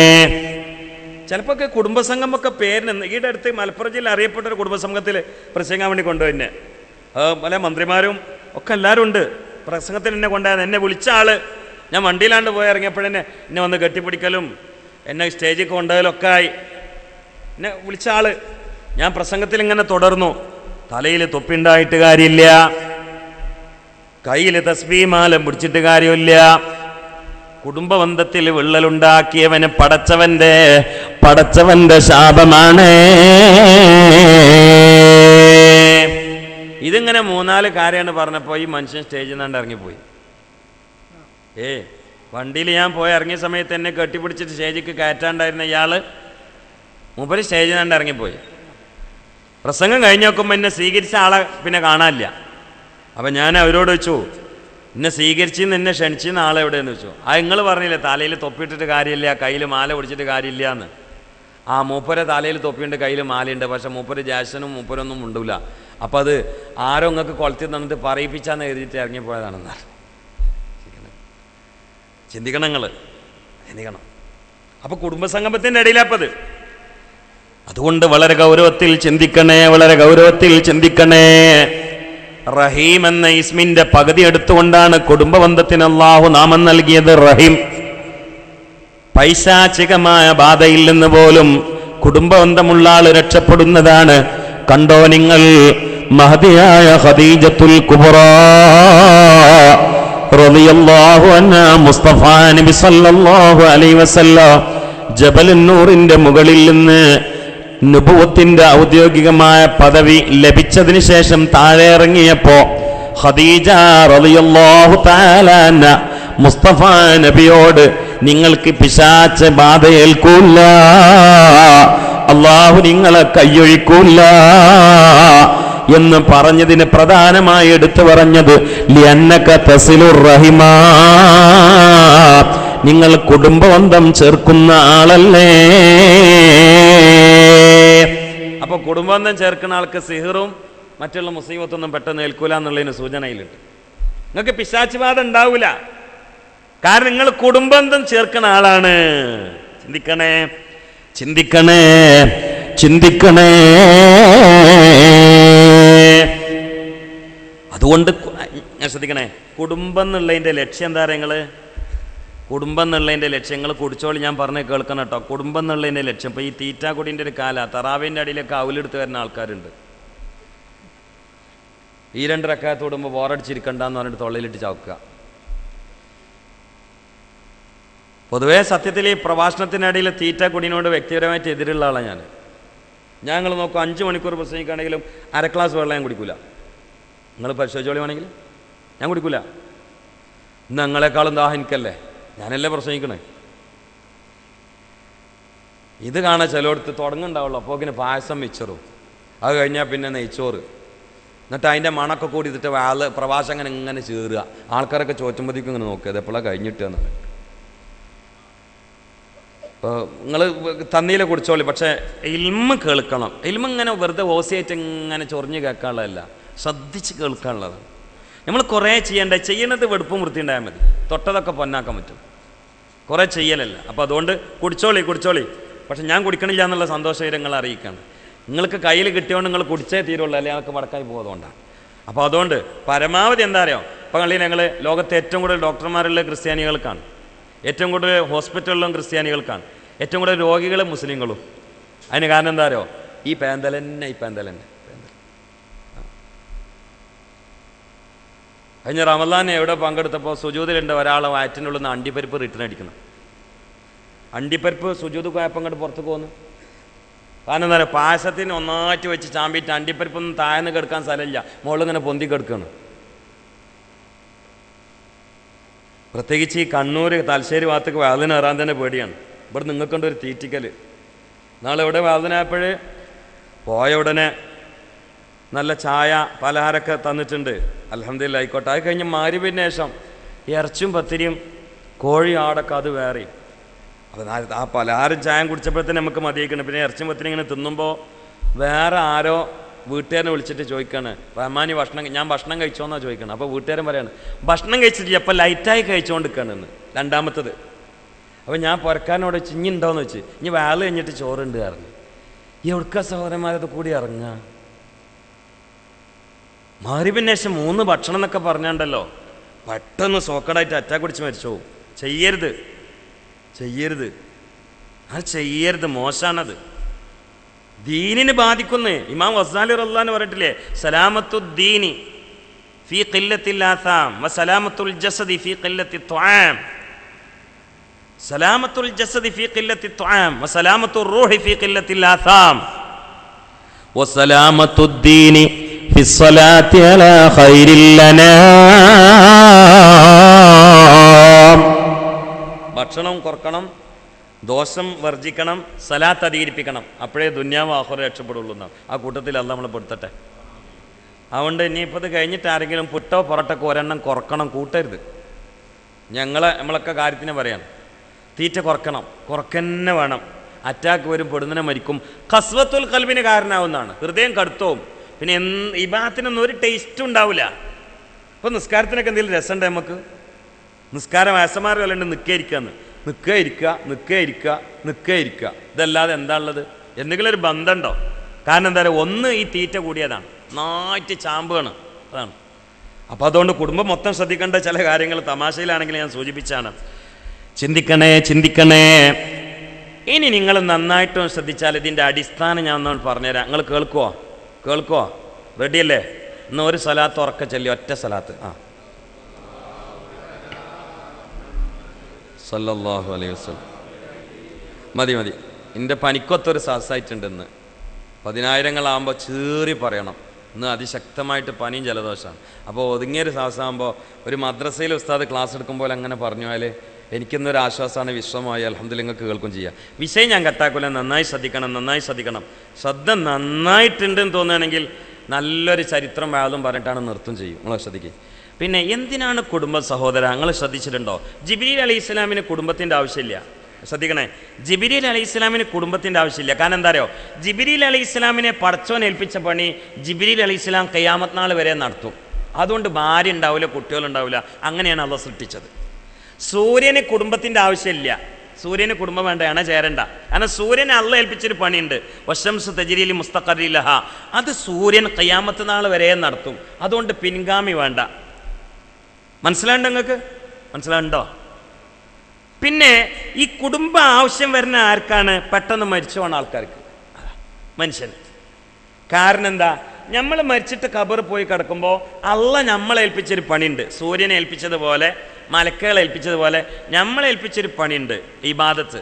അത് നമ്മൾ മരിച്ച് ഖബർ കിടക്കുമ്പോൾ നമ്മൾ പിൻഗാമി ഇവിടെ നിലനിർത്തണം. അതിനാണ് കുടുംബം. അതുകൊണ്ടാണ് മുസ്തഫ നബി സല്ലല്ലാഹു അലൈഹി വസല്ലം പറഞ്ഞത്, തസവ്വജുൽ വലൂദൽ വദൂദാ. കൂടുതൽ പ്രസവിക്കുന്ന പെണ്ണിനെയും നന്നായി സ്നേഹിക്കുന്ന പെണ്ണിനെയും നിങ്ങൾ കല്യാണം കഴിച്ചോ. നബിയുനാ മുഹമ്മദുർ റസൂലുള്ളാഹി സല്ലല്ലാഹു അലൈഹി വസല്ലം പറയുകയാണ്, നന്നായി പ്രസവിക്കുന്ന പെണ്ണിനെ കല്യാണം കഴിച്ചോന്ന് പറഞ്ഞു. ഒരാളിതിനെ വിമർശിച്ചു, നന്നായി പ്രസവിക്കുന്ന പെണ്ണിനെ കല്യാണം കഴിച്ചോന്ന് പറയുമ്പോൾ എന്താ അതിൻ്റെ അർത്ഥം? പുതിയ എണ്ണ വരുമ്പോൾ മക്കൾ പ്രകടനം നടത്തിയിട്ട് ഉമ്മാനെ കൊണ്ടുവരികയെ. കുറേ പ്രസവിച്ച പെണ്ണെന്ന് പറയുമ്പോൾ, പ്രസവിക്കുന്ന പെണ്ണ് പറയുമ്പോൾ ഈ പെണ്ണ് നേരത്തെ കുറേ പ്രസവിക്കുമോ? അപ്പോൾ പുതിയ എണ്ണായിട്ട് വരുമ്പോൾ 2 ഭാഗത്തും മക്കളൊക്കെ കൂടി ഉമ്മ നടന്നു നിന്നിട്ട് ഉമ്മാനെ കൊണ്ടുവരികയെ അല്ല. പിന്നെ അതില്ല, അതുണ്ടാവില്ലല്ലോ. ചെനുള്ള ആടിന് മാർക്കറ്റ് ഉണ്ട്, ചെനുള്ള പെണ്ണിന് മാർക്കറ്റ് ഇല്ല. ഉണ്ടോ? മുമ്പ് മാതൃഭൂമിയിൽ ഒരു റിപ്പോർട്ട് വായിച്ച് ഇപ്പോഴും ചിരിയോടെ ഓർക്കുകയാണ്. സുന്ദരിയും സുശീലയും വയറ്റിലുള്ള പെണ്ണിനെ വരണ ആവശ്യമുണ്ട്. വായിച്ചപ്പോൾ ആകെ അന്താളിപ്പായി. സുന്ദരിയും സുശീലും ഒക്കെ, പക്ഷെ വയറ്റിലുള്ള പെണ്ണിന് വരണ ആവശ്യമോ? പിറ്റേന്ന് തീർത്ത് വയറ്റിലുള്ള കുവൈറ്റിലാണ് ഒരു കൂ പോയതാണെന്ന് അറിഞ്ഞാണ്. അത് ഇറക്കടില്ല. പക്ഷെ വയറ്റിലുള്ള പെണ്ണിനെ വരന് ആവശ്യമുണ്ടെന്ന് തന്നെ പരസ്യം കൊടുത്താൽ കിട്ടുമോ? ഇല്ല. മുസ്തഫ നബി സല്ലല്ലാഹു അലൈഹി വസല്ലം പറഞ്ഞ പിന്നെ എന്താ? വലൂദ് എന്ന് പറഞ്ഞാൽ ഇവിടെ മുത്താലിമീങ്ങൾക്കറിയാം ഫഊല് വസനാണ്, മുബാലഗത്ത് എന്ന് പറഞ്ഞാൽ കുറേ പ്രസവിക്കുന്ന പെണ്ണാണ്. എന്താ അതിൻ്റെ അർത്ഥം അറിയോ? അതാണ് ജനതിക ശാസ്ത്രം ഇവിടെ ലോകത്ത് നന്നായി കൈകാര്യം ചെയ്തത് മുഹമ്മദ് മുസ്തഫ. നമ്മളൊരു പെണ്ണിനെ കല്യാണം കഴിക്കുമ്പോൾ ആ പെണ്ണ് എത്ര പ്രസവിക്കും എന്നുള്ളത് ഏകദേശം നമുക്ക് വിലയിരുത്താം. ഉമ്മ എത്ര പ്രസവിച്ചു നോക്കിയാൽ മതി. ഒരു 12 പ്രസവിച്ച ഉമ്മാൻ്റെ മോളെ നമ്മൾ കിട്ടണമെങ്കിൽ 10 അയിമ കൂടി നമുക്കും ഉൽപ്പാദിപ്പിക്കാം. അതാണ് അതിൻ്റെ അർത്ഥം. ഇത് നമ്മളൊന്ന് നമുക്കൊന്ന്, നമ്മൾ 2 നമുക്ക് 2 എന്ന് പറഞ്ഞാലേ നടക്കൂല. കാരണം ഈ ഗർഭാശയത്തിലൂടെ ഇനി വരുന്നത് ലോകത്തെ ഏറ്റവും വലിയ സയൻറ്റിസ്റ്റ് ആണെങ്കിലോ ഇനി ബുദ്ധിയുള്ള ആൾക്കാരൊന്നും ഇങ്ങോട്ട് വരില്ല എന്ന് ഉറപ്പിക്കാൻ നീ ആരാ? ഇവിടെ ബുദ്ധിയുള്ള കുറച്ച് ആൾക്കാരുണ്ടായിന്, അവരൊക്കെ വന്ന് തീർന്നു. ഇനി വരണൊക്കെ പൊട്ടന്മാരാന്ന് പറയാം. ഇവനാരാ? നമ്മൾ കുറച്ച് ആൾക്കാർ ഇങ്ങോട്ട് പുറത്തേക്ക് വരിക, എന്നിട്ട് അറിയാം ഇനി ആരും ഇങ്ങോട്ട് വരണ്ടാന്ന്. ഇതിനേക്കാൾ വലിയ ക്രൂരത ഏതാ? എന്നിട്ട് ബുദ്ധിരാഷ്ട്രത്തിന് പേരിടുക. അതുകൊണ്ട് ചിന്തിക്കണം, വലൂദ് എന്നത് തിരുത്താൻ പറ്റൂല.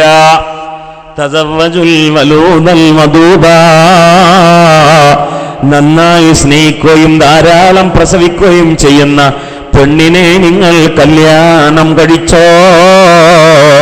അള്ളാഹുവിന്റെ റസൂല് പറയട്ടെ, ലിഅന്നീ മുകാഫിറും ബിക്കുമുൽ ഉമമ യൗമൽ ഖിയാമ. നാളെ പരലോകത്ത് മറ്റുള്ള അമ്പിയാക്കളുടെ ഇടയിൽ എന്റെ ഉമ്മത്തിലെ എണ്ണപ്പരിപ്പം ആധിക്യം കാണിച്ചു കൊടുത്ത് എനിക്ക് പടച്ചവൻ നൽകിയ അനുഗ്രഹം പറഞ്ഞുകൊണ്ട് അഭിമാനം പറയാനാണ് എന്ന് മുത്ത് മുഹമ്മദുർ റസൂലുള്ളാഹി സ്വല്ലല്ലാഹു അലൈഹി വസല്ലം പറയുകയാണ്. എന്തിനാ അറിയോ? നമുക്ക് മനസ്സിലായോ? ഇത് വളരെ ശ്രദ്ധിക്കണേ. നാളെ എൻ്റെ ഉമ്മത്തിലെ ആൾക്കാരൊക്കെ ഇങ്ങനെ ചൂണ്ടിക്കാണിച്ചു കൊടുത്തിട്ട് ഇബ്രാഹിം നബിനോടും മുസാ നബിനോടൊക്കെ എനിക്ക് പറയണം, ഇതൊക്കെ എൻ്റെ ഉമ്മത്തിൽപ്പെട്ട കുട്ടികളും വാപ്പാരാണെന്ന് പറയണം. അതിന് നിങ്ങൾ കല്യാണം കഴിച്ചോളിന്ന് മുഹമ്മദ് നബി. അതിന് നിങ്ങൾ മറുവശം ചിന്തിക്കണേ. ഇന്നത്തെ നമ്മളെ കുട്ടികളെ നോക്കിയാൽ നാളെ മാഷറിന്ന് അള്ളാഹുവിന്റെ റസൂൽ ഇതിൻ്റെ ഉമ്മത്തിൽപ്പെട്ട ആൾക്കാരാന്ന് അഭിമാനിച്ച് പറയോ? ഇന്നത്തെ നമ്മളെ കുട്ടികളെ രൂപം നിങ്ങൾക്ക് അറിയില്ലേ? അറിയില്ലേ? ആ മുടിമക്കാൻ നോക്കിയാൽ മുസ്ലിമാന്ന് പറയില്ല, വെറും ജൂതന്. കഴുത്തുകാണ് നോക്കിയാൽ മുസ്ലിമാന്ന് പറയില്ല. കയ്യിൻ്റെ തലപ്പത്തേക്ക് നോക്കിയാൽ ചരട്. പിന്നെ പൊക്കൾ കാണിച്ച് ഞെരിയാനെ മറിച്ചിട്ട് പാൻറ്, അല്ലെങ്കിൽ മുട്ടും പൊക്കളും കാണിക്കുന്ന ട്രൗസർ. എന്നിട്ട് നിസ്കാരമില്ലാതെ പല്ലിൻ്റെയും ചുണ്ടിൻ്റെ അടിയിൽ ഈ കഞ്ചാവും തിരികെ കിടക്കണ ആനകളെപ്പോലെ ചവിട്ടി മതിച്ചും പുലികളെപ്പോലെ കടിച്ചു കയറിയും പാമ്പുകളെപ്പോലെ വിഷമൂതിയും തേളുകളെപ്പോലെ കുത്തി നോവിച്ചും പെരിച്ചായപ്പോൾ ഉറക്കം വെച്ച് നടക്കുന്ന ഒരു അലമ്പ് ജാതി ഉണ്ടല്ലോ. ഇതൊക്കെ ആരാ? അബൂജാഹിലിൻ്റെ കുട്ടികളല്ല, നമ്മളെ നാട്ടിലെ നല്ല വാപ്പാര മക്കളാണ്. ഇവരെങ്ങനെ നാളെ മാസറിയിലാണ് പരത്തിയിടുക. എന്നിട്ട് റസൂലുള്ള ഇബ്രാഹിം നബിനോട് അറിയാം, ഇതൊക്കെ എൻ്റെ ഉമ്മത്തിലെ കുട്ടികളാണെന്ന് പറയോ ഇല്ലേ? കുടുംബക്കാരെ ശ്രദ്ധിച്ചോളി, നമ്മളെ മക്കളന്ന് രാത്രി തന്നെ തപ്പിക്കോളിങ്ങൾ. നമ്മൾ കുറേ ആൾക്കാർ പള്ളിയിലാണ്, നമ്മൾ കുറേ ആൾക്കാർ സുന്നത്തിലാണ്, പക്ഷെ മക്കൾ പച്ച ഹറാമിലാണ്. ഞാൻ ചോദിക്കട്ടെ, ഇവിടെ കുറേ വാപ്പാരുണ്ടല്ലോ, നിങ്ങളൊക്കെ എത്ര മക്കൾ ഇവിടെ വാതിൽ വന്നിരിക്കുന്നുണ്ട്? ഓൽക്ക് സ്വർഗം വേണ്ടേ? ഓൽക്ക് സ്വർഗം വേണ്ടേ? എന്താ നമ്മളെ മക്കളെ വിഷയത്തിലേ ചിന്തിക്കാത്തത്? എന്താ മക്കൾ നിസ്കരിക്കുന്നുണ്ടോ എന്ന് നമ്മൾ നോക്കാത്തത്? ഒരു കാര്യം വാപ്പമാരും ഉമ്മമാരും ഗൗരവത്തോടെ ചിന്തിച്ചോ.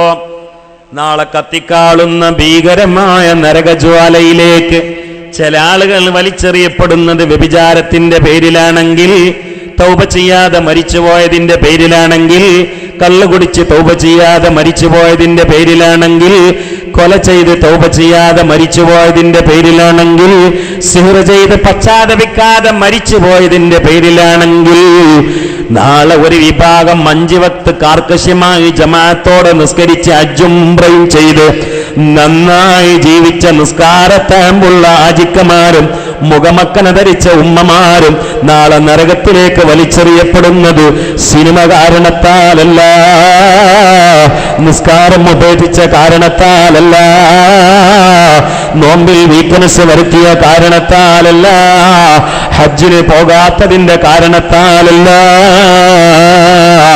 മക്കളെ കാരണത്താലാണ്. ചിന്തിക്കണേ. യൗമ യഫറുൽ മർഉ മിൻ അഖീഹി വഉമ്മിഹി വഅബീഹി വസായിബതിഹി വബനീഹി ലികുല്ലി ഇംറിഇൻ മിൻഹും യൗമഇദി ശഅനുൻ യുഗ്നീഹി. ഈ ആയത്തിന്റെ തഫ്സീറിൽ ഇമാം ഇസ്മായിൽ നഖി റഹിമഹുള്ള ഒരു ഇശാറത്ത് പറയുകയാണ്. അത് നിസ്കരിക്കാൻ വേണ്ടി പറയാത്ത വാപ്പ നിസ്കരിക്കാത്ത മകനെ കാണുമ്പോ കടമ തീർക്കാത്തതിന്റെ പേരിൽ മോന്റെ ഭാഗത്ത് നിന്ന് ചവിട്ട് പേടിച്ചുകൊണ്ട് മാറുകയാണ്. അങ്ങനെ ഒരു ഇഷാറത്ത് അതിലുണ്ട് എന്നാണ്. എന്ന് പറഞ്ഞാൽ കടമ തീർക്കാത്ത വാപ്പ മാഷറിയിൽ മക്കളെ കാണുമ്പോൾ ഇവിടെ ചിട്ടിൻ്റെ നാവിക്ക് ചവിട്ടിയിട്ട് കാട്ടം പുറത്താക്കോ എന്ന് പേടിച്ചിട്ട് മോനെ കാണുമ്പോൾ മാറിക്കുക. അള്ളാഹു കാത്തിരക്ഷിക്കട്ടെ. ഒന്ന് ആമീൻ പറയും. അള്ളാഹു കാത്തിരക്ഷിക്കട്ടെ. ആ ലോകത്തേക്ക് നമ്മൾ പോകണമെന്നുള്ള ബോധം ഉണ്ടാകുന്നത് നല്ലതാണ്. മക്കളൊക്കെ എന്നും ഉണ്ടാവില്ല, എന്നല്ലെങ്കിൽ ഓരോരുത്തരും ഇങ്ങനെ മരിച്ചുകൊണ്ടിരിക്കും, ഓരോരുത്തരും മരിച്ചുകൊണ്ടിരിക്കും. തസവ്വദ് ഖരീനം മിൻ ഫിഅലിക ഇന്നമാ ഖരീനുൽ ഫതാ ഫിൽ ഖബരി മാ കാന യഅമലു അലാ ഇന്നമൽ ഇൻസാനു വൈഫുൽ യഖ്ലിഹി യുഖീമു ഖലീലൻ ഇൻദഹും സുമ്മ യർഹലൂ. കുറച്ചേ ഉണ്ടാവുള്ളൂ. വാപ്പ മോനെ ഇതൊക്കെ അതിഥികളാണ്. യുഖീമു ഖലീലൻ, വളരെ കുറച്ചേ താമസിക്കൂ, ഇൻദഹും അവരുടെ അരികിൽ, സുമ്മ യർഹലു, പിന്നെ യാത്ര പോവും. 3 കഷ്ണം തുണിയിൽ പൊതിയപ്പെട്ട് 6 കാലുള്ള കട്ടിൽ കയറി മൂക്കിലൽപ്പം പഞ്ഞുമായി 6 അടി മണ്ണിലേക്ക് താഴുന്ന വാപ്പ, 6 അടി മണ്ണിലേക്ക് താഴുന്ന ഉമ്മ, അവിടെയാണ് ജീവിതം തുടങ്ങുന്നത്. എന്താ അവസ്ഥ അറിയോ? വാപ്പ മരിച്ചാൽ മയ്യത്ത് നിസ്കരിക്കാൻ പറ്റുന്ന കുട്ടികളില്ല. 10-12 കുട്ടികളുണ്ട്. ഒക്കെ വാപ്പാനൊപ്പം വന്നിട്ടുണ്ടാവും. മുമ്പിൽ വെച്ചിട്ട് പറയാം ഖത്തീബ്, എന്നാൽ പിന്നെ മക്കൾ ആരെങ്കിലും മൂത്തോനെവിടെ, മൂത്തോനങ്ങനെ കണ്ട കാരട്ടി മാതിരി, അതിൻ്റെ താഴെനെ കണ്ട ചെമ്പുലി മാതിരി, അതിൻ്റെ താഴെനെ കണ്ട നരി മാതിരി, അതിൻ്റെ താഴെനെ കണ്ട പെരിച്ചായ മാതിരി ചാടുന്ന ഒരു സാധനം. ഇത് പേതാ മുമ്പക്ക് നിൽക്കുക. എൻ്റെ അനുഭവമാണ് ഞാൻ പറഞ്ഞത്. 12 ആൺകുട്ടികളുള്ള ഒരു വാപ്പ മരിച്ചപ്പോൾ ആ സാസിൽ ഞാനും പങ്കെടുത്തു. എന്നെ കണ്ടപ്പോൾ എല്ലാവരും കൂടി ഉസ്താദ് ഇമാമത്തിക്കുന്നത്. അപ്പം ഞാൻ ചോദിച്ചു മക്കളില്ലേ എന്ന്. അപ്പം എന്നോട് അവിടുത്തെ ഖത്തീബ് ചൂണ്ടിക്കാണിച്ചു തന്നു, മൂത്ത മോനാണ് നിൽക്കുന്നത്. ആ കുട്ടിനെ കണ്ടപ്പോൾ എൻ്റെ പനി കൂടി പേടിച്ചിട്ട്. ഇതെന്താ ബോത്തുമല്ല നരിയല്ല ഇടയിലുള്ള ഒരു സാധനം. മുടിയൊക്കെ നിങ്ങളോട് പറയാൻ എന്തൊക്കെ കാട്ടിക്കൂട്ടിക്കണം. അപ്പം അങ്ങനെയല്ല കുട്ടികളെ മുടി. മുമ്പൊക്കെ ഇങ്ങനെ ഇളനീര് ചെത്തിച്ച മാതിരിയായിരുന്നു. ഈ ചെത്തി വെച്ച പിന്നെ വെട്ടാനേ സമയമുള്ളൂ. അത് ശൈത്താൻ വന്നിട്ടായിരിക്കും വെട്ടുക. ഇപ്പം അതല്ല. ഇപ്പം ഇങ്ങനെ കണ്ടാൽ മരക്കൊത്തിൻ്റെ തലമുഖമൊക്കെ മാതിരിയാണ്. നടുവിലൊരു കെട്ടുമുടി, ബാക്കിയൊക്കെ ചേരണ്ടി കൊണ്ട്. ഞാൻ ഇവിടുത്തെ ഒരു കാസർഗോഡ് റെയിൽവേ സ്റ്റേഷനിൽ പരിപാടിക്ക് പോയിട്ട് ഇങ്ങനെ ഇരിക്കുകയാണ്. അപ്പോൾ എന്നെ കൂട്ടാനുള്ള വണ്ടി ബ്ലോക്ക് പെട്ടിട്ട് എത്തിയിട്ടില്ല. അപ്പോൾ 3-4 ചെറുപ്പക്കാർ ട്രെയിൻ വന്ന് ഇറങ്ങിയിട്ട് കൈ പിടിച്ച് ജലീൽ റഹ്മാൻ ഉസ്താദിലെ ആള് കേൾക്കലുണ്ട് എന്നൊക്കെ പറഞ്ഞു. അപ്പം ഞാനിവർ എൻ്റെ കൈ പിടിച്ച് പോകുമ്പോൾ നോക്കിയപ്പോൾ സത്യത്തിൽ അവരിങ്ങനെ വരുന്നുണ്ടപ്പോൾ എനിക്ക് ഇത് ഒരു മരക്കൊത്തി ഇങ്ങനെ പാറിയെന്നായി തോന്നി. എനിക്ക് ഇവിടുന്ന് ഒരു 5-6 മുടി ഇങ്ങനെ ആടുക, അതിങ്ങനെ വരിക. മുമ്പിലെത്തിയപ്പോൾ അതൊരു മനുഷ്യനാന്ന് തോന്നുന്നത്. ഇത്ര വൃത്തിയിട്ടൊരു രൂപം. ഇതൊക്കെ കാണുന്ന വാപ്പാരുണ്ടല്ലോ എന്ന് ഞാൻ പറയണത്. വാപ്പാർക്ക് ഇതൊന്നും ഒരു പ്രശ്നമല്ല. ഓൽക്കിപ്പോൾ ഈ സാധനം കിട്ടിയാൽ മതി. ഇതിന്മേലിപ്പോൾ എല്ലാം ഒതുങ്ങി. ഇതാണിപ്പോൾ ലോകത്തെ നിയന്ത്രിക്കുന്ന സാധനം. ഇപ്പോൾ അതാണ്. സ്വന്തം മോന് മണൽ മാഫിയെ കുടുങ്ങിയിട്ട് ഇടക്കിടക്ക് കള്ളുടിച്ചിട്ട് മണലിൻ്റെ മുകളിൽ കടപ്പുറത്ത് തെരണ്ടി വലിച്ചിട്ടായിരിക്കും കിടക്കണ കണ്ടു ഒരു ഉസ്താദ്. വാപ്പാനോട് പറഞ്ഞു, നിങ്ങളെ മോനെ കള്ളുടിച്ച് കിടക്കണുണ്ട് കേട്ടോ, ആ കുട്ടി നല്ല കുട്ടിയായിരുന്നാണ്. അപ്പോൾ വാപ്പ എന്താ പറയുന്നേരോ, പള്ളിയിൽ നിസ്കരിക്കുന്ന ആളാ ആ പറഞ്ഞത്. അതിന് ഓൻ എന്നും രാവിലെ എൻ്റെ കയ്യിൽ കൊടുന്നിരുന്നത് 400 റുപ്യാണ്. ഞാൻ എന്തെങ്കിലും പറഞ്ഞാൽ അതാണ്ട് പോകും, പിന്നെ മീൻ വാങ്ങാൻ നിങ്ങൾ പൈസ തരുമെന്ന് ചോദിച്ചത്. ഇതാണിപ്പോൾ വാപ്പാൻ്റെ അവസ്ഥ. എല്ലായിടത്തും അല്ലേ ഞാൻ പറയണത്. നല്ല വാപ്പാരുണ്ട്, ഞാൻ നിഷേധിച്ച് പറയില്ല. പക്ഷെ കുറേ ഇങ്ങനെയുണ്ട് അന്തല്ലാത്ത തന്താര്. അന്തല്ല. എന്തിനാണ് മോനെ, എന്തിനാണ് കുടുംബം, എവിടുക്കാ പോണത്, എന്താണ് ദുന്യാവ്, എന്താണ് ആഖിറം, ഇതൊന്നും ബോധമില്ലാത്ത കൗമ് അല്ലേ. മലപ്പുറം ജില്ലയിൽ ഒരു വാപ്പ മരിച്ചു അറ്റാക്ക് കുടിച്ചിട്ട്. ആ സമയത്ത് മഹല്ല് സെക്രട്ടറി മൂത്ത മോനൊന്ന് വിവരം അറിയിക്കാൻ വേണ്ടി വിളിച്ചാണ്. അപ്പം മൊബൈൽ എടുക്കണില്ല. കാരണം എന്താ അറിയോ, കള്ളുടിച്ച് വരുമ്പോൾ മൊബൈൽ കയ്യിൽ നിന്ന് കണ്ടിട്ട് റോഡ് സൈഡിൽ കിടക്കണം. വാപ്പ മരിച്ചത് പറയാൻ വിളിച്ചപ്പോഴേ മോനക്ക് എടുക്കാൻ പറ്റണില്ല. കാരണം കള്ളുടിച്ചിട്ട് ബോധം കെട്ട് വീണ് എടുക്കുകയാണ്. 2ാമത്തെ മോനെ വിളിച്ചു നോക്കി. 2ാമത്തെ മോനെ വിളിച്ചപ്പോൾ മോനെ എറണാകുളത്തെ ലോഡ്ജിലാണ്. അയൽവാസി പെൺകുട്ടിനെ വേലി അടിച്ചുകൊണ്ടായതാണ്. ഒരു മനുഷ്യൻ്റെ അവസ്ഥകൾ നോക്കാൻ. 2ാമത്തെ മോന് എറണാകുളത്തെ ലോഡ്ജിലാണ്. അയൽവാസി പെൺകുട്ടിനെ വേലി അടിച്ചുകൊണ്ടായതാണ്. അപ്പോൾ ഓലെ ഹവാരിക്കൊല്ലാതൊക്കെ നടന്നുകൊണ്ടിരിക്കുകയാണ്. അതിൻ്റെ അടിയിലാണ് വാപ്പ മരിച്ചത് വിളിച്ചു പറഞ്ഞിങ്ങൾ. അപ്പോൾ ഓൻ പറഞ്ഞു, ഇന്നെ കാത്തുക്കണ്ട ഞങ്ങൾ മയ്യത്തെടുത്തോളിന്ന്. കാരണം അവിടുന്ന് ഇങ്ങോട്ട് എത്തുമ്പോഴേക്ക് കാക്കാനെ കാത്തുന്നാൽ വെള്ളത്തിലിട്ട് കുമ്പളങ്ങമാതിരി ചെയ്യും. അതുകൊണ്ട് അവിടുന്ന് ലോഡ്ജിന് ഇജാസത്ത് കൊടുക്കാൻ നിങ്ങൾ എടുത്തോളിന്ന് അറിയാം. മൂന്നാമത്തെ മോനെ വിളിച്ചു നോക്കി. അപ്പോൾ അവൻ്റെ വർത്താനം ക്ലിയർ ഇട്ടില്ല. ഞാൻ ആശുപത്രിയില്ല. അവൻ പറഞ്ഞ് ഞാൻ ആശുപത്രിയിൽ അഡ്മിറ്റായി കിടക്കണമെന്ന് പറഞ്ഞു. സംഗതി എന്താ അറിയോ, പൂരപ്പറമ്പിൽ അടിയുണ്ടാക്കിയിട്ട് മൂക്കിൻ്റെ പാലം പൊട്ടിയതാണ്. ഒരു മനുഷ്യന് 3 മക്കൾ, ഒന്ന് കള്ളുടിച്ച് കിടക്കുക, ഒന്ന് പെണ്ണിനേറ്റ് ലോഡ്ജിൽ, ഒന്ന് പൂരപ്പറമ്പിൽ അടിയുണ്ടാക്കിയിട്ട് പിന്നെ മൂക്കിൻ്റെ പാലം പൊട്ടിയിട്ട് നാട്ടുകാർ ആംബുലൻസ് കൊണ്ടുപോയിട്ട് തട്ടിക്കണം. ഇയാൾക്ക് ഇനി കബർക്ക് ഇറങ്ങി കിടക്കണ്ടേ മനുഷ്യന്മാരെ? ഒരു അഡ്രസ്സുള്ളൊരു മോൻ ഉണ്ടാക്കിയോ? അതുകൊണ്ട് ചിന്തിക്കണേ വാപ്പാരെ, ഉമ്മമാരെ, ചിന്തിക്കണേ, ചിന്തിക്കണേ. ഞാൻ എൻ്റെ ഉപ്പാക്ക് ദ്വാരക്കാത്ത ഇന്നലത്തെ വാളിൻ്റെ സാസിൽ എൻ്റെ ഉപ്പ കയറി വന്നു. അപ്പോൾ ഉപ്പാനെ ഓർത്തിട്ട് നിയന്ത്രണം വിട്ട് കരഞ്ഞു ഞാൻ. കാരണം എൻ്റെ തലയിൽ ഈ കെട്ട് വരാൻ കാരണം എൻ്റെ വാപ്പയാണ്. ബഹുമാനപ്പെട്ട ഉസ്താദ് സൈനുദ്ദീൻ മുസ്ലിയാർ ഈ ജുബ്ബിയും ഈ കെട്ടുണ്ടാകാൻ കാരണം പാരമ്പര്യ ഗുണമാണ്. വേറെന്താ? അവർ മൊത്തം ചിന്തകന്മാരെ എഴുത്തുകാരാൻ ബഹുമാനപ്പെട്ടവർ ഒരുപാട് പുസ്തകം എഴുതിയിട്ടുണ്ട്. പാരമ്പര്യ ഗുണമാണ്, വാപ്പാരെ കൈമാറുന്ന ഗുണമാണത്. എൻ്റെ ചോദ്യം എന്താ അറിയോ, നിങ്ങളൊക്കെ തലയിൽ തൊപ്പി, എൻ്റെ തലയിൽ കെട്ട്, നിങ്ങളൊക്കെ തലയിൽ കെട്ട്, ടവല്, ഈ ചിട്ടിയിൽ പിരിക്കണം എന്താ അറിയും? നമ്മളെ പവറല്ല, ഇന്നലെ നമുക്ക് കൈമാറിയ മഹാന്മാരായ വാപ്പമാരെ പാരമ്പര്യ ഗുണമാണ്. ഇനി ഞാൻ ചോദിക്കുന്നത്, നാളെ വരുന്ന മക്കൾക്ക് കൈമാറാൻ എൻ്റെ കയ്യിൽ എന്താ ഉള്ളതെന്ന് ഞാൻ ചോദിക്കണം. നാളെ ഇവിടെ വരുന്ന നമ്മളെ മക്കൾക്ക് കൈമാറാൻ നമ്മുടെ കയ്യിൽ കുറച്ച് കമ്പ്യൂട്ടറും മൊബൈലും ഇൻ്റർനെറ്റും കുറച്ച് CD അല്ലാതെ എന്താ ഉള്ളത്? അത് മതിയോ? സ്വർഗത്തിലേക്കുള്ള കുടുംബമല്ലേ ലക്ഷ്യം, അത് മതിയോ? ചിന്തിക്കണേ. ഗൗരവത്തിൽ ചിന്തിക്കണേ. ഞാനൊരു ചെറിയ സംഭവം നിങ്ങൾക്ക് പറഞ്ഞു തരാം, കേട്ടിട്ടില്ലേ? അമീറുൽ മുഅ്മിനീൻ ഉമർ ഇബ്നുൽ ഖത്താബ് കിസ്റാവിറക്കും കൈസറും പണിക്കുന്നതാണ്. മിസ്റിൽ മുഖൗഖിസ് കേട്ടുടഞ്ഞെട്ടുന്നതാണ്. അവരാണ് അമീറുൽ മുഅ്മിനീൻ ഉമറല്ലോ. ജനസേവകന്മാർ കുല്ലിമാമാണല്ലോ.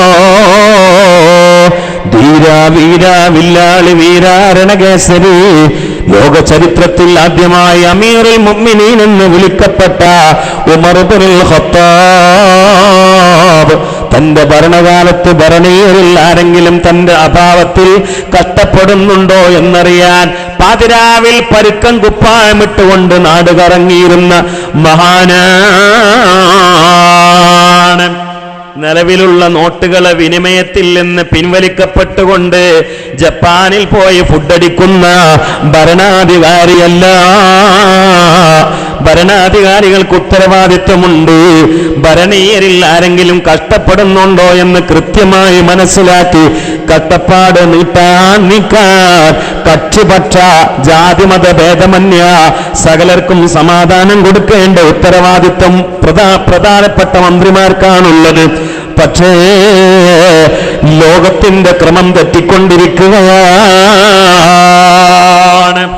ലോകത്തിന്റെ അവസ്ഥ തെറ്റിക്കൊണ്ടിരിക്കുകയാണ്. അള്ളാഹു തആല കാത്തുരക്ഷിക്കട്ടെ. അള്ളാഹു കാത്തുരക്ഷിക്കട്ടെ. ഒന്ന് ആമീൻ പറയാം. അള്ളാഹു കാത്തുരക്ഷിക്കട്ടെ. നിങ്ങളെ കണ്ണൂർ എത്ര ആൾക്കാർ ആത്മഹത്യ ചെയ്ത് നോട്ട് കാരണത്താൽ? എത്ര ആൾക്കാർ? 5 ലക്ഷം ഉറുപ്പ്യ നോട്ടിൻ്റെ കാര്യം വന്നപ്പോഴാണ് നോട്ട് പിരിക്കാനുള്ള വക്കറ്റേറ്റ് കയറിയായിരുന്നത്. ഏതായാലും ആയിക്കോട്ടെ. പിന്നെ പെണ്ണുങ്ങളുടെ അടുത്ത് കൊണ്ടാൽ മതി, ആണുങ്ങളിൽ നിന്ന് വാങ്ങാം. ആയിക്കോട്ടെ, കാര്യം ആവശ്യം പെണ്ണുങ്ങളടുത്തേക്ക് കൊണ്ടുപോയാൽ മതി. ആയിക്കോട്ടെ. പിന്നെ ഞാൻ ലാസ്റ്റ് ചോദിക്കുമ്പോൾ നിങ്ങൾ തരണം കേട്ടോ. ശ്രദ്ധിക്കണം. പിന്നെ നിങ്ങൾ ശ്രദ്ധിക്കണേ. ഉമർ ഖത്താബിൻ്റെ ചരിത്രം പറയാൻ പോകണേ. ചരിത്രം ഇപ്പോൾ തുടങ്ങുന്നുള്ളൂ. എല്ലാവരും ശ്രദ്ധിക്കണം. ആ പെണ്ണുങ്ങളെ അള്ളാഹിൻ്റെ ദീൻ്റെ സാസാണ്, ഒരു വലിയ മഹാൻ്റെ ഓർമ്മയിലാണ്. ഇന്ന് ആദ്യത്തെ ദിവസമാണെന്ന് ഞാൻ മനസ്സിലാക്കുന്നത്. അതുകൊണ്ട് നന്നായിട്ട് ഫണ്ട് തരിക. നല്ല ഇതൊക്കെ നമുക്ക് കൊടുക്കാനുള്ളത്. കുടുംബം നന്നാവാനും, മക്കൾ നന്നാവാനും, കുട്ടികളില്ലാത്തൊരു കുട്ടികൾ ഉണ്ടാവാനും, ഉള്ള കുട്ടികൾ നന്നായി കിട്ടാനും ഒക്കെ നന്നായിട്ട് സദഖ ചെയ്യുക. പ്രിയപ്പെട്ട സഹോദരിമാരെ, അള്ളാഹിൻ്റെ ദീനിനെ സഹായിച്ചവരെ അള്ളാഹു സഹായിക്കട്ടെ. ബിൻ നബിയിൽ മുസ്തഫ മുഹമ്മദ്. അപ്പോൾ ഉമർ ഖത്താബ് ഇങ്ങനെ നാട് ചുറ്റും, നാടിങ്ങനെ കറങ്ങും. ഭരണാധികാരികളുടെ പോക്കിരുത്തരം അക്രമമൊന്നുമല്ലല്ലോ. അള്ളാഹു നമ്മളെ കാത്തുരക്ഷിക്കട്ടെ. എന്തെല്ലാം ഇപ്പം നമ്മൾ ആകെ ചിന്തിച്ചാലേ ഒക്കെ കഴിഞ്ഞിരിക്കണം കേട്ടോ. ഏക സിവിൽ കോഡ് എന്നുള്ള മൂർച്ചയുള്ള ഈർച്ചവാളൊരു ഭാഗത്ത്. പിന്നെ ഇവിടെ ഒക്കെ ഉണ്ടെന്നറിയാം. ഞങ്ങൾ മലപ്പുറം ജില്ലയിൽ ഇപ്പോൾ വലിയൊരു പ്രശ്നം എന്താ വെച്ചാൽ കുട്ടികളെ പിടിച്ചുകൊണ്ട് പോവുക. സ്കൂൾ കുട്ടികളെ വണ്ടിയിലിട്ട് കൊണ്ടുപോയിട്ട് കിഡ്നി വിറ്റിട്ട് ഇവലെങ്ങനെ പിന്നെ പൊടിച്ചിട്ട് കവറിലാക്കിയിട്ട് ഇങ്ങനെ ഈ തെങ്ങിനെ വളക്കായിട്ട് ഇങ്ങനെ മരുന്നായിട്ട് മാറുക. അള്ളാഹു കാത്തുരക്ഷിക്കട്ടെ. കുറ്റിപ്പുറം മാണൂർ ഇപ്പോൾ 2 ദിവസം മുമ്പ് ഒരു കുട്ടീനെ വണ്ടിക്ക് കയറ്റുമ്പോഴാണ് നാട്ടുകാർ കണ്ടത്. ആ കുട്ടി പറഞ്ഞു, ഞാൻ വണ്ടിയിൽ കയറിയപ്പോൾ വേറെ കുറേ കുട്ടികളെ വായിൽ തുണിയൊക്കെ പൊത്തി പിടിച്ചിട്ട് വായ പൊത്തിയിട്ടിരിക്കുന്നുണ്ടെന്ന് പറഞ്ഞു. ഞങ്ങളൊക്കെ ചെറുപ്പത്തിൽ തവളനെ പിടുത്തക്കാരെ കേട്ടിരുന്നു. ഞങ്ങൾ തവളനെ പിടിച്ചോണ്ടോ. ഇപ്പം കുട്ടികളെ പിടുത്തക്കാരായി. ഇപ്പം ഗൗരവമുള്ള വിഷയങ്ങളൊന്നും അല്ലല്ലോ. ഇപ്പം ഞാനൊക്കെ ഒരു 3 കൊല്ലം മുമ്പ് പ്രസംഗത്തിന് വെട്ടിയിരുത്തിയിരുന്ന അത്യപൂർവ സംഭവങ്ങളുണ്ടായിരുന്നു. അതൊന്നും ഇപ്പോൾ കണ്ടാൽ വെട്ടലില്ല. ഏതൊക്കെയാണത്? SLC പരീക്ഷ ഹാളിൽ പെൺകുട്ടി പരീക്ഷൻ്റെ ഇടയിൽ പ്രസവിച്ചു. അത് 3 കൊല്ലം മുമ്പൊക്കെ ഞാൻ വെട്ടിയെടുത്തിരുന്നു. എന്നിട്ട് 2 ആഴ്ച അതെന്നെ പ്രസവിക്കൽ. ഇപ്പോൾ വെട്ടിയെടുക്കലില്ല, കാരണം ഇപ്പോൾ എന്നും പ്രസവിക്കുകയാണ്. പിന്നെ ഏതാ വെട്ടിയെടുക്കുക? മോന് വാപ്പാനെ അടിച്ചു വന്നു. ഈ ഒരു റിപ്പോർട്ട് 1 മാസം നമ്മളൊക്കെ കൽബ് ഉരുകിയിരുന്നു. കാരണം അങ്ങനെ അന്ന് ഉണ്ടാലില്ല. ഇപ്പം അതൊന്നും റിപ്പോർട്ട് തന്നെ അല്ല. ഇപ്പോൾ പേപ്പറിൽ നമ്മൾ മോന് വാപ്പാനെ അടിച്ചു വന്നു, എന്ത് അടിച്ചു വന്നില്ല, ഉമ്മാനെ മിഞ്ഞാന്ന് കുത്തിക്കൊന്നില്ല, അതിൻ്റെ പറയേണ്ടത്. ഇത് നമുക്കൊരു പ്രശ്നമല്ല. ഒരാൾ മരിച്ചു എന്നൊക്കെ നമ്മുടെ നാട്ടിലൊക്കെ ഒരാളാണ് മരിച്ചാൽ 2-3 ആഴ്ച നമുക്ക് തക്കവക്ക് ഇഖ്ലാസിനോ മതിയായിരുന്നു. ആ മരണോ ആ മയ്യത്തും ആ പോക്കും ഇതൊക്കെ അങ്ങനെ. ഇപ്പോൾ ഒരു വിഷയമല്ല. ഇപ്പോൾ പേപ്പറിലൊക്കെ ഒരാൾ മരിച്ചൊക്കെ കണ്ട് നമ്മൾ ചിരിക്കും. അതുകൊണ്ട് പേപ്പർ റിപ്പോർട്ടിൻ്റെ രൂപം തന്നെ മാറ്റിപ്പോൾ. ഇപ്പോൾ തലശ്ശേരി ടൗണിൽ ബൈക്ക് ആക്സിഡൻറ്റിൽ ഒരു ചെറുപ്പക്കാരൻ മരിച്ചു എന്നേറ്റ 1-ാം പേജിൽ നാളെ വന്നാൽ നിങ്ങൾ ആ എഴുതാനെ പരീക്ഷിക്കും. താറ ബുദ്ധിയില്ലാത്തൊരു ചെങ്ങായി, ഒരാൾ മരിച്ചതൊക്കെ അങ്ങനെ എഴുതാൻ നിൽക്കുക. അതുകൊണ്ട് പേപ്പറുകാർ എന്ത് ചെയ്ത് റിപ്പോർട്ടിൻ്റെ രൂപമാണ് മാറ്റി. തലശ്ശേരി, കണ്ണൂർ, മാഹി, പയ്യോളി എന്നിവിടങ്ങളിൽ 8 അപകടങ്ങളിൽ 20 കുട്ടികൾ മരിച്ചു. മുതലായി 20 മരിച്ചിരിക്കണമല്ലോ, വായന മുതലായി. അങ്ങനെ ഈ റിപ്പോർട്ടുകളൊക്കെ ഗൗരവമുള്ളൊക്കെ കൊച്ചായി തുടങ്ങി. ഇത് ദജ്ജാൽ ഇറങ്ങണതിൻ്റെ നേരെ മുമ്പുള്ള സമയമാണ്. സൗദിയിൽ തീവ്രവാദം തുടങ്ങി. കാബ ഷെരീഫിൻ്റെ നേരക്കാണ് യമനെന്ന് ഹൂതികൾ പള്ളിൻ്റെ ഉള്ളിൽ നിന്നൊരു മിസൈൽ പറഞ്ഞേച്ചത്, കാബത്തിൻ്റെ നേർക്ക്. ഞാനൊക്കെ ചെറുപ്പത്തിൽ കാബും പൊളിക്കലും മുസ്ലിമീങ്ങളാണെന്നുള്ളതൊക്കെ ഇങ്ങനെ വായിച്ചു പോകുമ്പോൾ അതൊക്കെ അങ്ങനെ സംഭവിക്കുമെന്ന് തോന്നിയെന്ന്. ഇപ്പം അതൊക്കെ യക്കീനാക്കാൻ പറ്റുന്ന റിപ്പോർട്ടുകളാണ് നമ്മൾ രാവിലെ തന്നെ എണീച്ചാൽ കേൾക്കുന്നത്. അതുകൊണ്ട് നമ്മളിപ്പോൾ ഉള്ളത് ആഖിർ സമാനിൽ ഊത്തിൻ്റെ നേരെ മുമ്പുള്ളൊരു കൗമാണ് നമ്മൾ. ഇനി നമ്മൾ നന്നായിട്ടില്ലെങ്കിൽ ഇനി ഒരു വാലുകൊണ്ടും 10 വാലുകൊണ്ടും നന്നാവില്ല. പിന്നെ സംഭവം ഇപ്പം എന്താ വെച്ചാൽ, മുമ്പൊക്കെ മുന്നിലിരിക്കുന്ന ആൾ 10 മിനിറ്റ് വാല് കേട്ടാൽ അയാളെ കണ്ണ് നിറഞ്ഞിരുന്നു. പക്ഷെ ഇന്ന് 10 മണിക്കൂർ വാല് പറഞ്ഞാൽ എൻ്റെ കണ്ണ് അറിയണില്ല എന്നത്തെ പ്രശ്നം. എന്നാൽ കൽബൊക്കെ ആകെ അങ്ങോട്ട് മാറിപ്പോയി. അള്ളാഹുത്തല നമ്മൾ നന്നാക്കി തരട്ടെ. ഒന്നാമീൻ പറയും, അള്ളാഹു നമ്മളെ നന്നാക്കി തരട്ടെ. അതുകൊണ്ട് ചിന്തിക്കണേ. ആ സമയത്താണ് ഉമർ ഇബ്നുൽ ഖത്താബിനെ ഞാൻ ഓർക്കുന്നത്. ഉമർ ഇബ്നുൽ ഖത്താബ്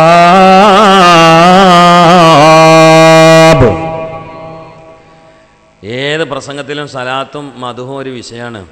നമ്മൾ നീച്ചു പോകുമ്പോൾ റസൂലുള്ളാഹിൻ്റെ നദറും മദതൊക്കെ നമുക്ക് കിട്ടണം. അള്ളാഹു തൗഫീഖ് ചെയ്യട്ടെ. നമ്മൾ വഫാത്തിൻ്റെ സമയത്ത് ഹബീബ നബിയുടെ പൊൻപ്രഭ തിളങ്ങുന്ന പ്രശോഭിതമായ മുഖം കണ്ട് സ്വർഗത്തിൻ്റെ ഫോട്ടോ കണ്ട് ചിരിച്ചുകൊണ്ട് മരിക്കണം. അള്ളാഹു തൗഫീഖ് ചെയ്യട്ടെ. അല്ലേ, മരിക്കണ്ടേ? ചിരിച്ചുകൊണ്ട് മരിക്കണ്ടേ? നമ്മൾ വരുമ്പോൾ കരഞ്ഞിട്ടാണ് വന്നത് അല്ലേ?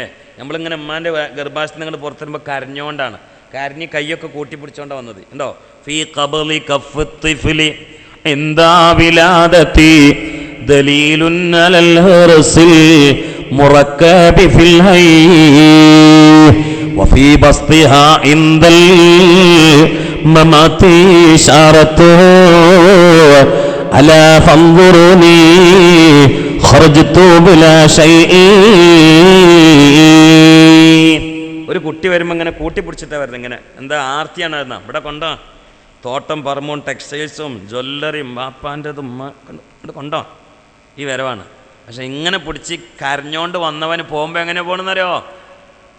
ഫീ ബസ്തിഹാ ഇൻദൽ മമാതി ഇശാറത്തുൻ. അവസാന ശ്വാസം പിരിഞ്ഞുകൊണ്ട് കട്ടിലേറി പോകുന്നവനെ, കൂട്ടിപ്പിടിച്ചു കൊണ്ടുവന്ന കൈയിനെ നിവർത്തിക്കുന്നവന്, അതിന്റെ പൊരുളെന്താണ്? ഭരണം എനിക്ക് വേണ്ട, രാജാധികാരം എനിക്ക് വേണ്ട, പണം എനിക്ക് വേണ്ട, ഉദ്യോഗം എനിക്ക് വേണ്ട, തോട്ടങ്ങൾ എനിക്ക് വേണ്ട, ഭൗതികമായ ഒന്നും എനിക്ക് വേണ്ട, എനിക്കൊരു 3 കഷ്ണം തുണിതാ എന്ന് പറഞ്ഞുകൊണ്ട് നിസ്സഹായാവസ്ഥയിൽ 6 കാലുള്ള കട്ടിലിൽ കയറി 6 അടി മണ്ണിന്റെ ഇരുട്ടുകൊണ്ട് പെയിന്റിട്ട ഏകാന്തതയുടെ തടവറയിലേക്ക് താഴ്ന്നു പോകുന്ന മോളെ, താഴ്ന്നു പോകുന്ന മോനെ,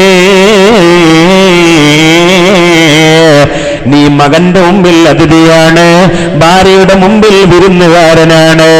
ഉമ്മാന്റെ മുമ്പിൽ ഗസ്റ്റാണ്. യുഖീമു ഖലീലാ, വളരെ വിരളം മാത്രമേ ഇവിടെ കഴിയുകയുള്ളൂ. പിന്നെ സ്വദേശത്തേക്ക് കെട്ടുകെട്ടി പോവുകയാണ്. ആ പോക്കിൽ നമുക്ക് ചിരിച്ചുകൊണ്ട് പോകാൻ പറ്റണം. അള്ളാഹു തൗഫീഖ് ചെയ്യട്ടെ. ഒന്ന് ആമീൻ പറയാം. അള്ളാഹു തൗഫീഖ് ചെയ്യട്ടെ.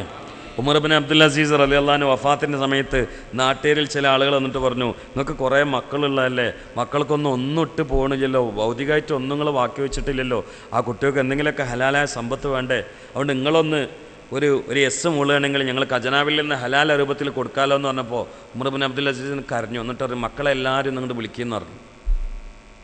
വിളിച്ചിട്ട് പറഞ്ഞു, മക്കളെ ഞാൻ പോവാണ്, പക്ഷെ ഇപ്പാൻ്റെ കുട്ടികൾക്ക് ഒരു വാപ്പ എന്താണ് തരേണ്ടത് നിർബന്ധമായിട്ട് അത് തന്നിട്ടുണ്ട്. അത് ഇലാഹിയായ ബോധമാണ്, അത് ഞങ്ങൾക്ക് എല്ലാവർക്കും തന്നിട്ടുണ്ട്.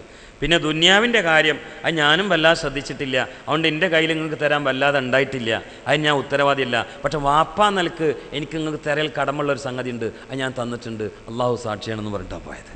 ഇതെന്ന് പറയാൻ ആർക്കാ കഴിയുക? മറ്റേത് പറയാൻ ചിലപ്പം കഴിഞ്ഞെന്ന് വരും.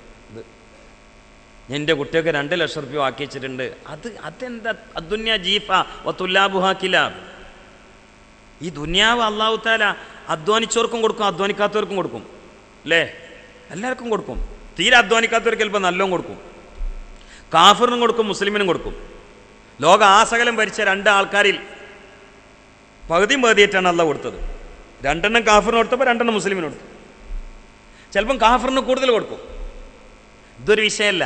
ദുന്യാവിലേക്ക് ഒരു സാധനം വളരെ മോശമാണ് മനസ്സിലാക്കുക ഒരു തെളിവ് എന്താരോ, അങ്ങോട്ട് കയറുന്ന വാതിൽ ഏതാ നോക്കിയാൽ മതി. ഇപ്പം നമ്മളെ വീട്ടിലൊക്കെ മുന്നത്തെ വാതിൽ ഗോൾഡിൻ്റെ വാതിലായിരിക്കും, നല്ല ലോക്കൊക്കെ വെച്ചിട്ടുണ്ടാകും. പക്ഷേ അടുക്കളൻ്റെ വാതിലോ ഒന്നിനും പറ്റില്ല. കാരണം എന്താ, അവിടുന്ന് ഇങ്ങോട്ട് കയറുമ്പോൾ വളരെ അടുക്കളയെ കാണാനുള്ളത്. ടോയ്ലറ്റിൻ്റെ വാതിൽ അതിനും പറ്റില്ല. കാരണം എന്താ, നമ്മളൊരു വാതിൽ മോശമാക്കി അതിൻ്റെ അർത്ഥം ആ കടന്ന അതിനേക്കാൾ മോശമാണതാണ്. ദുന്യാവിലേക്ക് വരാൻ അള്ള വെച്ച വാതിലേതാ? ഞാൻ പറയണ്ട, നിങ്ങളൊന്ന് ചിന്തിച്ചാൽ മതി. ദുന്യാവിലേക്ക് ഇങ്ങോട്ട് വന്നത് നിങ്ങളെല്ലാവരും കൂടി എൻ്റെ മുഖത്ത് നോക്കി പഠിക്കേണ്ട, നിങ്ങളെ അതിൽ തന്നെ വന്നത്.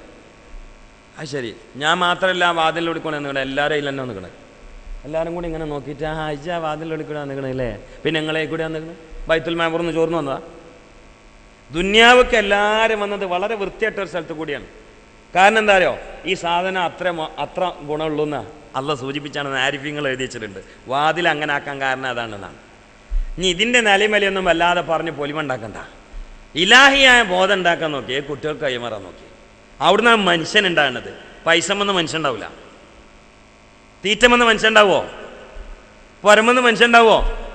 ഞാൻ ഒന്നും കൂടി വാപ്പാരോടും മാരോടും ചോദിക്കട്ടെ, നിങ്ങളെ മക്കൾക്ക് മക്കൾ എന്ന നിലയിൽ കൊടുക്കുന്ന സ്നേഹത നിങ്ങൾ പറയും തീറ്റ കൊടുക്കുന്നുണ്ട്, അത് പോത്തിനും കൊടുക്കണില്ലേ? പുരണ്ടാക്കി കൊടുക്കുന്നുണ്ട്, അത് പശു തൊയ്ത്തിൽ പാർക്കണില്ലേ? അത് പോരല്ലേ? കുളിപ്പിച്ചു കൊടുക്കുന്നുണ്ട്, നായ്ക്കളെ കുളിപ്പിക്കണില്ലേ? എൻ്റെ ചോദ്യത്തല്ല, മകന് എന്ന നിലയിൽ എന്താ കൊടുക്കണെന്നാണ്. പോത്തിന് വൈക്കോൽ കൊടുക്കുന്നുണ്ട്, പോത്തിന് തൊയ്ത്ത് കൊടുക്കുന്നുണ്ട്, അതൊക്കെ പോത്തിനും കൊടുക്കണതാണ്. നമ്മൾ കന്നുകാലികൾക്ക് കൊടുക്കണൊക്കെ മക്കൾക്ക് കൊടുക്കാം. എന്നിട്ട് അറിയാം വാപ്പാന്റെ കടമ തീർത്തിക്കണെന്ന്. വിടൂല വിടൂല വിടൂല. എന്നാ ഒരു കടമുള്ള വാപ്പാൻ അങ്ങോട്ട് കേട്ടോളി. ഒരു കുടുംബം എങ്ങനെ തുടങ്ങണ്ടേന്ന് ഇതിന് നന്നായിട്ട് മനസ്സിലാവും. കേട്ടോളൂ കേട്ടോ. ഓക്കെ, ഒരു സ്വലാത്ത് ഉറക്കം ചൊല്ലിക്കാണെങ്കിൽ തലക്ക് ക്ലിക്കാൻ വേണ്ടിയിട്ടാണ്. സ്വലാത്തുമെന്ന് ഇങ്ങനെ കയറി വരാതാണ്. അല്ലാഹുവേ, നാഫിയായ ഇൽമ ഉള്ളിൽ നിന്ന് വഹിച്ചു പറയാനും ഉള്ളിലേക്ക് കൽബിന്റെ ചൂട് പകരാനും മുത്തകളായി ജീവിക്കാനും നിന്റെ പൊരുത്തമുള്ളവരായി ജീവിച്ച് മരിക്കാൻ ഞങ്ങൾക്ക് നീ അവസരം നൽകണേ അല്ലാഹ്. ഒരു വാപ്പാനെ ഞാൻ പരിചയപ്പെടുത്തി തരാം. അമീറുൽ മുഅ്മിനീൻ ഉമർ ഇബ്നുൽ ഖത്താബ്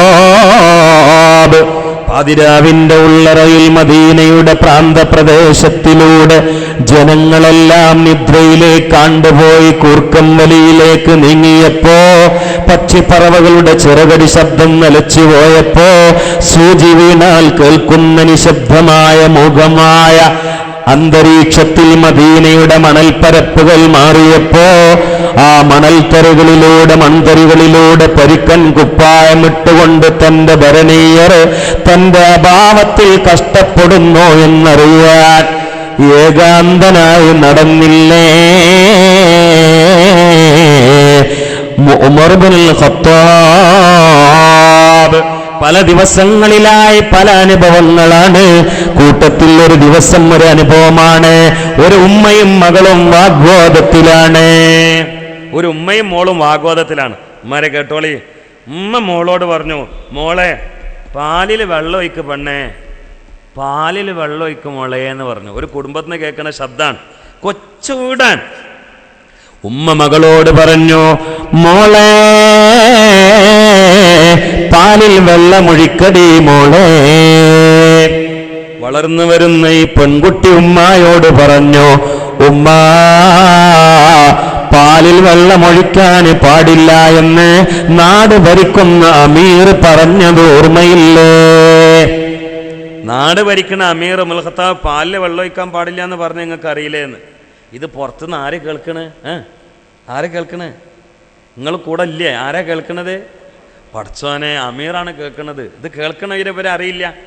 അപ്പൊ ഉമ്മ തിരിച്ചു പറഞ്ഞു, മോളെ പാലിൽ വെള്ളമൊഴിക്കാൻ ഞാൻ എന്നോട് പറഞ്ഞത് അമീറായ ഉമർ അറിയാത്തൊരു സമയമല്ലേ ഈ പാതിരാത്രി? ഇപ്പൊ എന്ത് ഉമറാണടി? ഉമർ വീട്ടിൽ കൂർക്കം വലിച്ച് ഉറങ്ങുകയല്ലേ? അതുകൊണ്ട് നമുക്ക് പാല് കൊടുക്കാൻ സമയമായി, പാലിൽ വെള്ളമൊഴിക്കുമോളെ എന്ന് പറഞ്ഞപ്പോൾ ഈ വളർന്നുകൊണ്ടിരിക്കുന്ന പെൺകുട്ടി ഉമ്മായോട് തിരിച്ചു പറഞ്ഞു, ഉമ്മ പാലിൽ വെള്ളമൊഴിച്ച് മായം കൊടുക്കാൻ പാടില്ല എന്ന് ഉമർ പറഞ്ഞത് ഉമറിന്റെ സ്വാർത്ഥ താല്പര്യമല്ല. ഉമ്മായെയും എന്നെയും ഉമറിനെയും ആകാശഗംഗയെയും ഭൂമിയെയും അനന്തകോടി താരകങ്ങളെയും പൂക്കളെയും പുഴുക്കളെയും മൺതരികളെയും കൊടുങ്കാടിനെയും പ്രാണികളെയും പറവകളെയും സസ്യലതാദികളെയും പക്ഷിമൃഗങ്ങളെയും സകല അനക്കാടക്ക ഒതുക്ക പ്രവർത്തന പ്രവണതകളെയും സൃഷ്ടിച്ച് നിയന്ത്രിക്കുന്ന സർവശക്തനും സർവജ്ഞനുമായ റബ്ബല്ലേ ഉമ്മ.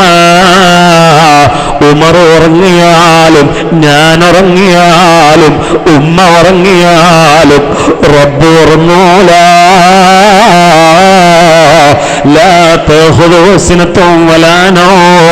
റബ്ബിന് തൂക്കി ഉറക്കമില്ല, പൂർണ്ണമായ ഉറക്കവുമില്ല. ഉമ്മ പാലിൽ വെള്ളമൊഴിക്കുമ്പോ ഉമരറിഞ്ഞില്ലെങ്കിലോ റബ്ബ് അറിയൂല ഉമ്മ. അതുകൊണ്ട് ഞാൻ ഒഴിക്കൂല. അതാണ് പെൺകുട്ടി, അതാണ് കുടുംബത്തിലെ മോള്. ഇത് കേട്ടോളെ കഴിഞ്ഞിട്ടില്ല. ഇത് ഉമർ ഇബ്നുൽ ഖത്താബ് പുറത്തുനിന്ന് ഇങ്ങനെ കേട്ടപ്പോൾ ഉമറിൻ്റെ കണ്ണങ്ങട്ട് നിറഞ്ഞുപോയി. ഒരു പെണ്ണിൻ്റെ തഖ്വ. വെള്ളം ഒഴിക്കൂല, ഉമർ ഉറങ്ങിയാലും പടച്ചോ ഉറങ്ങൂലല്ലോ അമ്മ, അതുകൊണ്ട് വെള്ളം ഒഴിക്കരുത് എന്ന് പറഞ്ഞു. ഉമർ ഖത്താബ് എന്ത് ചെയ്യുന്നറിയോ? നാട് ഭരിക്കണ ഖലീഫാണ്, മന്ത്രിയാണ്, മറക്കണ്ട. ഉമർ ഖത്താബ് എന്ത് ചെയ്തു?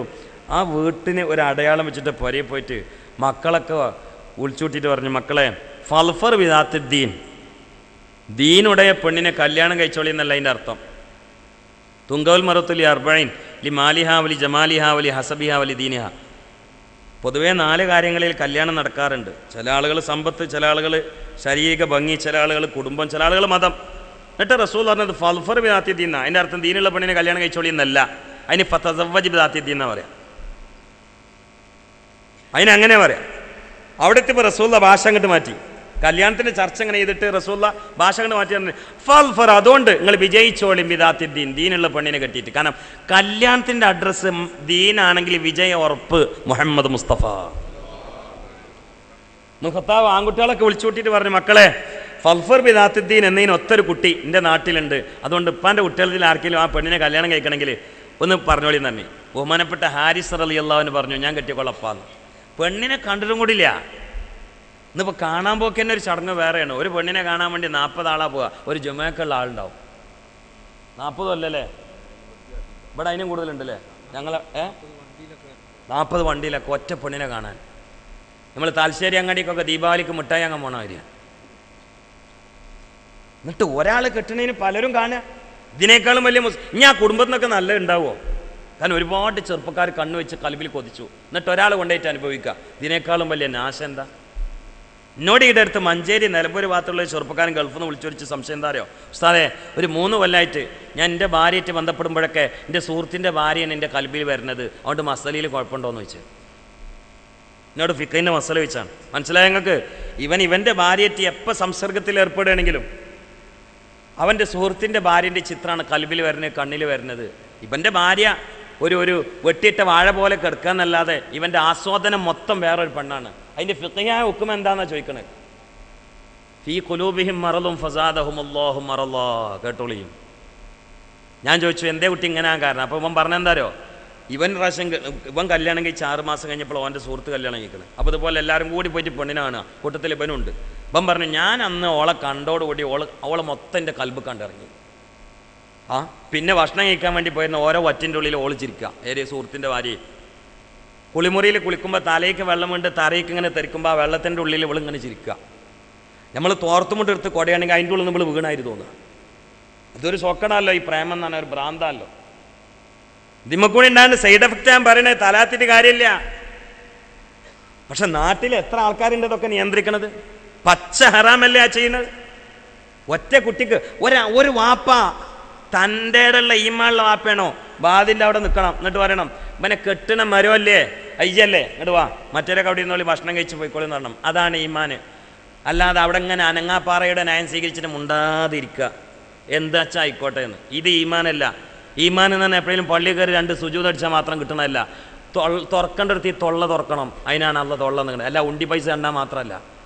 അങ്ങനെ ഉണ്ടിൻ്റെ കെട്ട് അവിടെ നിന്ന് ഇറക്കം വേണ്ട ഇടയ്ക്കൊക്കെ ഒരു എണ്ണത് ഇതിനല്ല. ഇത് ആവശ്യമുള്ളവർക്ക് ഇളകാനുള്ളതാണ്. ഇത് ഇവിടെ നിന്ന് ഇളകിയിട്ടില്ലെങ്കിൽ നീ എന്തിനാ തൊപ്പിടുന്നത്? അപ്പം ഞാൻ പൊതുവെ ഈ കല്യാണത്തിനൊന്നും പോലില്ലേ, ഈ ആഭാസം കൂടിയതിനു ശേഷം. മിഞ്ഞാന്ന് ഒരാളിനോട് പറഞ്ഞു നിങ്ങൾ വന്നാലേ എൻ്റെ മോൻ്റെ നിൽക്കാൻ നടക്കുള്ളൂ എന്ന് പറഞ്ഞു. അങ്ങനെയൊക്കെ പറയുമ്പോൾ പോകുന്നല്ല എന്താട്ടും. അപ്പം ഞാൻ പോയി നോക്കുമ്പോൾ എന്തൊക്കെ ഒരു രസമില്ലാത്ത കോലം. പെണ്ണുങ്ങളെ കൂടി നിർത്തിയിട്ട് ഫോട്ടോ പിടിക്കുക, ക്യാമറ. ഞാൻ പറഞ്ഞു നിങ്ങൾ ഈ പണി ചെയ്യാൻ പാടില്ല. അപ്പം എന്നോട് പറഞ്ഞ എന്താരോ, എൻ്റെ പൊരയിലല്ലോ ഉസ്താദ് പുതിയണ്ണിൻ്റെ ഭാഗത്തുള്ളവർ കൊടുന്നാൽ ഞാൻ എന്താ കാട്ടുക? അത് ഞാൻ പറഞ്ഞു നിങ്ങളെ ചെക്കനെ ആ പെണ്ണിനെ കൊണ്ടുവരുന്നത് മണിയറിയിക്കല്ലേ, നരകത്തുക്കല്ലല്ലോ. എന്നാൽ പിന്നെ പറയേണ്ട കടമ അങ്ങ് കൊണ്ടുവരാറ്. എന്താ തൊള്ളോർന്നാണ് പറഞ്ഞാൽ പറയില്ല, അതൊന്നൊരു വിഷയമല്ല. ചിലർ ചോദിക്കണേ ആക്കപ്പോൾ എന്താ കുഴപ്പമെന്നാ, അതെന്താ കുഴപ്പമെന്ന്. പിന്നെ എന്താ പോയി കുഴപ്പം? നരകത്തേക്ക് സമൂഹം പോകണമെന്നും കുഴപ്പമില്ല. ഇതിൻ്റെ ഫിഖിയ മസല എന്താ? പച്ച ഹറാമല്ലേ? ഒരു പെണ്ണിനെ കെട്ടിക്കുമ്പോൾ നാട്ടുകാർക്ക് മൊത്തം തത്തമ്മനെ കൂട്ടിലിട്ട് പ്രദർശിപ്പിക്കണമായിരുന്നു ഇങ്ങനെ കാണിക്കുക. എന്നിട്ട് കുറേ ചെറുപ്പക്കാർ മൊബൈൽ ഓണാക്കിയിട്ട് ഇങ്ങനെ ഇരിക്കുക ഗാനമേളൻ്റെ മുമ്പിൽ. ഇവൻ്റെ പെണ്ണ് 18-19 വയസ്സുള്ള പെൺകുട്ടിന് ചുണ്ടത്തൊക്കെ ലിസ്റ്റൊക്കെ പറ്റിയിട്ട് ഉള്ള ഡാൻസും കോമാളിയും മഞ്ഞ ആണുങ്ങളെ പാട്ടും തെറിപ്പാട്ടും. അതിൻ്റെ ഇടയിൽ കുറേ മുത്തനജിസിങ്ങൾ വന്നിട്ട് ക്യാമറയും ഓണാക്കിയിട്ട് അതിൽ 4 പെണ്ണുങ്ങൾ ഗർഭമുണ്ടാക്കിയ മുന്നിലുണ്ടാവും ഇത് പിടിക്കാൻ. അതിനൊക്കെ ആജയ രസം മൂളി കൊടുക്കുക. അതിന് എതിരെ ഏതെങ്കിലും ഹത്യ പ്രസംഗിച്ചാൽ അടിയന്തര മീറ്റിംഗ്, പിരിച്ചിടൽ പ്രോഗ്രാം. അല്ലെങ്കിൽ ഇതൊക്കെ വാലിൽ ആരെങ്കിലും പറഞ്ഞാൽ ആ മൂലേരൻ ഈ ജില്ലയ്ക്ക് കടത്താൻ പാടില്ല, നിങ്ങൾ കടത്തേണ്ട, എനിക്ക് വിഷയമല്ല. ഇവിടെ ഇല്ലയെന്ന് ഞാൻ മനസ്സിലാക്കുന്നത്, ഇവിടെ അങ്ങനെയൊന്നും ഇല്ലയെന്ന്. പക്ഷേ ഇത് നിങ്ങൾ മാത്രമല്ല, പുറത്തും കുറേ ആൾക്കാർ കേൾക്കേണ്ടത്. അതുകൊണ്ട് വളരെ ഗൗരവത്തിൽ ചിന്തിക്കണം. ദീൻ അങ്ങോട്ട് പൊളിഞ്ഞു പോകില്ല. ദീൻ പൊളിച്ചിട്ട് എന്ത് സംസ്കാരം നമ്മൾ പറയുന്നത്? എവിടെ എത്തി? ഇതൊക്കെ എവിടെ എത്തിച്ചു നമ്മളെ? ഒരു പുതിയാപ്പിള പോണേണ്ട ബദർക്ക് അബൂജായിൽ പോണമാതിരി മര്യാദക്ക് പോകില്ല. കുറേ കുട്ടികൾ ടൗസർ ഇട്ടിട്ട് വണ്ടിൻ്റെ സൈഡിലൊക്കെ തൂങ്ങി ചാണകം തേക്കുക, എന്നിട്ട് ബഹളം ഉണ്ടാക്കുക, പടക്കം പൊട്ടിച്ചിട്ട് ദജ്ജാലിനെ കൊണ്ടുവരുന്ന അരിയൊക്കെ കൊണ്ടുവരുന്നു പുതിയാപ്പിള. എന്നിട്ട് അതിൻ്റെ ഇടയിൽ ഒരു അൽ-ഫാത്തിഹ പരിപാടി എല്ലാം ഉണ്ട്, എല്ലാ പരിപാടിയും നടക്കുന്നുണ്ട്. കല്യാണത്തിൻ്റെ ഗേറ്റിങ്ങിൽ സിനിമാ നടന്മാരെ രൂപം ഉണ്ടാക്കിയേക്കുക. കാരണം അതിൻ്റെ ഉള്ളിൽ കൂടി എല്ലാവരും വരണം. നടന്നാണ് ഒരു ആചാര്യം നടത്തിയ കല്യാണമാണ്. ഗേറ്റിങ്ങിൽ സിനിമാ നടൻ്റെ രൂപം ഉണ്ടാക്കി വെച്ചിരിക്കുന്നത്. എന്നിട്ട് ഈ കല്യാണപ്പുരയ്ക്ക് വരുന്ന എല്ലാ ഉസ്താദന്മാരും തങ്ങന്മാരും ഇവൻ്റെ കാലിൻ്റെ അടുക്ക് കൂടി വരണം. എന്നിട്ട് അതിൻ്റെ അടുക്ക് കൂടി വന്നിട്ട് 2-3 ആൾക്കാർ അൽ-ഫാത്തിഹ. ഞാൻ പറഞ്ഞു നിങ്ങൾ ഫാത്തിഹനെ ചെറുതാക്കരുത്, ചവിട്ടരുതാണ്ട്. 4 ആൾ ചവിട്ടാതിരുന്നാൽ പിന്നെ അത് വെക്കൂല. കാരണം ഇപ്പോൾ കുറേ ആൾക്കാർക്ക് തോന്നി പണം ഉണ്ടായ ആരും കിട്ടുന്നതാണ് തോന്നി. അങ്ങനെയാണ് ദീനാണ് പടക്കായത്. അതാണ് പണത്തുമ്മ പോരാത്തൊന്നുമില്ല എന്ന് മുതലാളിമാർക്ക് നമ്മളങ്ങനെ തോന്നിപ്പിച്ചു. അതാണ് ചവിട്ടാതിരുന്ന് നോക്കാൻ നിങ്ങൾ ബിരിയാണിയൊക്കെ കണ്ട് കാലിയായി വെക്കണം, പിന്നെ വെക്കൂല. ഇത് കളറ് മാറിയ ചോറ് തിന്നാൻ എല്ലാവരും വരും, എല്ലാ യൂണിഫോമും വരുന്ന ആൾ അവന് മനസ്സിലായി എല്ലാവർക്കും. അതന്നെ ദീൻ അങ്ങോട്ട് പൊളിയും വളരെ ഗൗരവമാണ്. ഞാൻ എൻ്റെ സങ്കടം പറയുകയാണ്. കുടുംബം തുടങ്ങണതന്നെ എങ്ങനെയാണ്, പിന്നെ എങ്ങനെയാണ് നന്നാകുക എന്ന്. ഇതിങ്ങനെ ഒന്നാണ് മാമൂലിൻ്റെ അവിടേക്ക് പിന്നെ നോക്കാൻ വയ്യ. എന്നോട് ഈ അടുത്തൊരു മുഅല്ലിം എന്ന് പറഞ്ഞാണ്, മോളെ കെട്ടിച്ചു, എന്നിട്ട് ഇയാളൊന്ന് പറയാൻ മരുവനെ കുറിച്ചാണ് പറഞ്ഞത്, ഓനെ ഞാൻ കാണിച്ചു കൊടുക്കാം. എങ്ങനെയുണ്ട്? അപ്പോൾ എന്താ സംഗതി അറിയാം, ഇയാൾക്ക് ശമ്പളം അന്ന് 4000 റുപ്യാണ്. മോളെ കെട്ടിച്ചത് 70 പവന് 1.5 ലക്ഷം റുപ്യ കൊടുത്തിട്ടാണ്.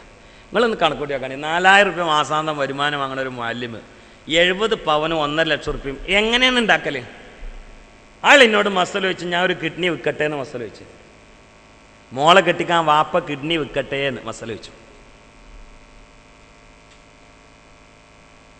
എവിടുന്നൊക്കെ വാങ്ങി കടം വാങ്ങി കൂട്ടി, കോഴിപ്പിടിയിൽ കടം, ജ്വല്ലറിയിൽ കടം, പ്രസിഡന്റിന് കടം, സെക്രട്ടറി കടം, നാട്ടുകാർക്കൊക്കെ കടം, കൂടെയുള്ള സ്റ്റാഫ്സിന് കടം, എല്ലാത്തിനും കടം. ഇയാളങ്ങോട്ട് കടത്തിൽ കുടുങ്ങിയിട്ട് 2 അറ്റാക്ക് ആ മനുഷ്യന് കല്യാണത്തിന് മുമ്പുണ്ടായി. മോളെ കെട്ടിക്കണം എന്നുള്ള ആ ഭീകരത ഓർത്തിട്ട്, ഈ പഹയൻ കടന്നു വരുന്ന രംഗം ഓർത്തിട്ട്. എന്നിട്ട് ഇയാൾ കല്യാണം കഴിഞ്ഞപ്പോൾ ഇയാൾ പറഞ്ഞു, ചെറുക്കൻ്റെ വാപ്പാനോട് പറഞ്ഞു, നമ്മൾ മാമൂലൊക്കെ അന്ന് നിർത്തിയെന്ന് പറഞ്ഞു. അപ്പോൾ അയാൾ എന്ത് ചെയ്യുന്നു വെച്ചാൽ, ഇനിയിപ്പോൾ 40 ആളാണ്ടും 60 ആൾ ഇങ്ങോട്ടും അതപ്പോൾ അപ്പോൾ അയാൾ പറഞ്ഞു, അതൊന്നും വേണ്ട, ഓനൊരു 10 ആളും ബുധനാഴ്ച ആണ്ട് വരും എന്ന് പറഞ്ഞു. അപ്പോൾ ഇയാളിങ്ങനെ കണക്കൂട്ടി 10 ആളല്ലേ, ആ കോഴിപ്പിടിയിൽ ഒരു 6 കിലോ ഇറച്ചി അതും കൂടി കടാക്കാന്ന് വിചാരിച്ചു. 10 ആൾക്ക് ഇപ്പം അങ്ങനെയല്ലേ വേണ്ടേ? അല്ലേ? നിങ്ങളെ തീറ്റ അതിലും ഓവറുണ്ടോ? ഒരു സാമാന്യ തീറ്റ പറഞ്ഞാട്ടോ. അപ്പോൾ അതല്ലേ വേണ്ടുള്ളൂ, അതും കൂടി കടാക്കാന്ന് വിചാരിച്ചു. സുബ്ഹാനല്ലാഹ്. അങ്ങനെ സൽക്കാരത്തിൻ്റെ 2 ദിവസം വിളിച്ചിട്ട് ഓല് പറഞ്ഞാലോ ഓനും ഒരു 100 ആളാണ്ട് വരുമെന്ന്. അതിലാണ് ഇയാൾ ദേഷ്യം പിടിച്ചിട്ട് വെളിച്ചപ്പാട് തുള്ളിനാരിൻ്റെ അടുത്ത് വന്നിക്കണത്, ഞാൻ ഓനെ കാണിച്ചു കൊടുക്കാം. ഒരു കുടുംബം തുടക്കത്തിൽ തന്നെ ഈ പോക്കുവായ എവിടെ എത്തുപോലെ. അപ്പോൾ ഞാൻ ഇയാളോട് ചോദിച്ചു, നിങ്ങളിപ്പോൾ എങ്ങനെ കാണിച്ചു കൊടുക്കണമെന്ന് ചോദിച്ചു. അപ്പോൾ എന്നോട് പറഞ്ഞു, ഞാനും 200 ആളും ആണ്ടും പോവും. അങ്ങനെയുണ്ട്. ഒരു കുടുംബം സ്വർഗത്തേക്ക് പോകണ പോക്കൊക്കെ നിങ്ങൾ ദുന്യാവിൽ തന്നെ ഈ കോലത്തിലാണ്. അവിടുന്ന് 100 ആൾ ഇങ്ങോട്ട്, അതിന് പക തീർക്കാൻ ഇവിടുന്ന് ഒരു 200 ആൾ അങ്ങോട്ടും. ഞാൻ അങ്ങനെ ചിന്തിച്ചു, സത്യത്തിലൊരു മരുവനൊക്കെ ഒരു വീട്ടിലേക്ക് ആദ്യമായിട്ട് വരുമ്പോൾ ഒരു അമ്മോശൻ്റെ പകരം ഇട്ട് കൊടുക്കലുണ്ടല്ലോ ചോറില്ലേ, ഇല്ലേ? അമ്മോശ ഇങ്ങനെ കൊണ്ടുപോയി ഇട്ട് കൊടുക്കുമ്പോൾ തിന്നുമ്പോൾ ഒക്കെ രസമല്ലേ? ഇവന് വന്നിരിക്കുമ്പോൾ ഇയാളെങ്ങനെ ഇപ്പോൾ ഇട്ട് കൊടുക്കുക? കാരണം 2 അറ്റാക്ക് ഉണ്ടായത് ഈ ചങ്ങായിനെ കൊണ്ടാണ്. ഈ നാട്ടുകാർക്ക് മൊത്തം കടാതി ഇരിക്കണ ചങ്ങായിനെ കൊണ്ടാണ്. എന്നാലും ആദ്യത്തെ സൽക്കാരത്തിന് ഇട്ട് കൊടുത്തില്ലെങ്കിൽ നാട്ടുകാരെന്തെങ്കിലും പറയും ചെയ്യും. അപ്പോൾ ഇയാൾ കുടുങ്ങിയ കള്ളിയിൽ തലകേറ്റ് വരുമായിരിക്കും. ഇവനിങ്ങനെ ഇരിക്കണേ കാണുമ്പോൾ തന്നെ 2 അറ്റാക്ക് എനിക്ക് ഉണ്ടാക്കിയ ഹംകേ, കോഴിപ്പീടി അടക്കം കട ഉണ്ടാക്കിയ ഹംകേ എന്ന് പറഞ്ഞിട്ട് ഇയാൾ വരിക ഉള്ളിൽ. അങ്ങനെ ഇട്ട് കൊടുക്കുമ്പോൾ എന്താ അതിൻ്റെ മാന വരികയെന്നറിയോ? ചോറിങ്ങനെ ഇട്ട് കൊടുക്കും, എന്നിട്ട് പറയും, നക്കിക്കോ പായ, നക്കിക്കോ നക്കിക്കോ നക്കിക്കോ. അങ്ങനെയല്ല അതിന് മാന വരിക. ഒരു കുടുംബത്തിൻ്റെ തുടക്കമാണ് ഞാൻ പറഞ്ഞത്. പിന്നെ അതിൻ്റെ ഒടുക്കം പറയാം. ഇതിനൊക്കെ എങ്ങനെ ഇപ്പോൾ 5 വക്ത് നിസ്കരിക്കുന്ന സ്വാലിഹ്യങ്ങൾ ഉണ്ടാവുക? ഈ പ്രഷറും ശത്രുതയും ഇതിനെ പോയി ബന്ധപ്പെട്ടിട്ട് അതിലെ കുട്ടികളും കൂടി ഉണ്ടായാൽ ആ കുട്ടികൾക്കും അങ്ങനെ തന്നെയല്ല ഉണ്ടാകുക. അതുകൊണ്ട് വളരെ ഗൗരവമാണ്, ചിന്തിക്കണം.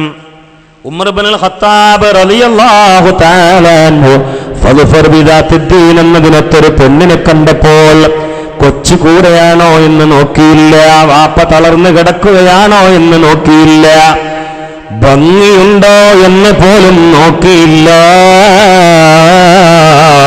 ഭംഗി പരിഗണിക്കപ്പെടുന്ന ഘടകം തന്നെയാണ്. പക്ഷെ ഏറ്റവും വലിയ ഘടകം ആ പെണ്ണിലുണ്ട്, അത് തഖ്വയാണ്, ഇലാഹിയായ ബോധമാണ്. ഉമർ ഇബ്നുൽ ഖത്താബിന്റെ ഒരു മകനതാ കല്യാണത്തിന് തയ്യാറാവുകയാണ്. ആ ചെറ്റക്കുടിലുള്ള കുട്ടിപ്പറയിലുള്ള കാറ്റടിച്ചാൽ പൊളിഞ്ഞു പോകുന്ന, മഴ പെയ്താൽ ചോർന്നൊലിക്കുന്ന ആ വീട്ടിലുള്ള പെൺകുട്ടിയും ഉമർ ഇബ്നുൽ ഖത്താബിന്റെ പ്രിയപ്പെട്ട മകനും തമ്മിലുള്ള നിക്കാഹ് നടക്കുകയാണ്. സ്വർഗത്തുള്ള കുടുംബം അങ്ങനെയാണ്. അതിൽ നിക്കാഹ് നടന്നവനാണ്. നിക്കാഹ് നടന്നു, നിങ്ങൾ ശ്രദ്ധിച്ചോളിട്ടോ. ആ നിക്കാഹ് നടന്നു. ആ ദാമ്പത്യ മലർവാടിയിൽ ഒരു കുസുമം വിരിഞ്ഞു. അത് പെൺകുട്ടിയായിരുന്നു. അതിന് ഇവർ പേരിട്ടു ഫാത്തിമ. ഫാത്തിമ വളർന്ന് വലുതായി. അപ്പം ഉമർ ഖത്താബിൻ്റെ മോനും ആ പെൺകുട്ടി, ഏത് ഉമ്മാനോട് തിരിച്ചു പറഞ്ഞ ആ പെൺകുട്ടിയല്ല ഭാര്യ, അവൻ കൂടി തീരുമാനിച്ചു, നമ്മളെ മോൾക്ക് നല്ലൊരു പുതിയാപ്പിള തരാണല്ലോ. അന്ന് മദീനയിൽ വലിയ അറിയപ്പെട്ട ഒരു സ്വാലിഹായിരുന്നു അബ്ദുൽ അസീസ് എന്ന ചെറുപ്പക്കാരൻ. ആ ചെറുപ്പക്കാരനെ കൊണ്ട് കല്യാണം കഴിപ്പിച്ചു. ഇബ്രാഹിമിലെ കല്യാണം നടന്നു. ബഹുമാനപ്പെട്ട ഉമർ ഖത്താബിൻ്റെ പേരക്കുട്ടിയും അതുപോലെ തന്നെ അബ്ദുൽ അസീസ് എന്ന് പറയുന്ന ആ ചെറുപ്പക്കാരും തമ്മിൽ കല്യാണം നടന്നു. അതിലൊരു കുട്ടി ഉണ്ടായി. അതിന് ഇവർ പേരിട്ടു, വെല്ലിപ്പാൻ്റെ പേര്. വെല്ലിപ്പാരാ?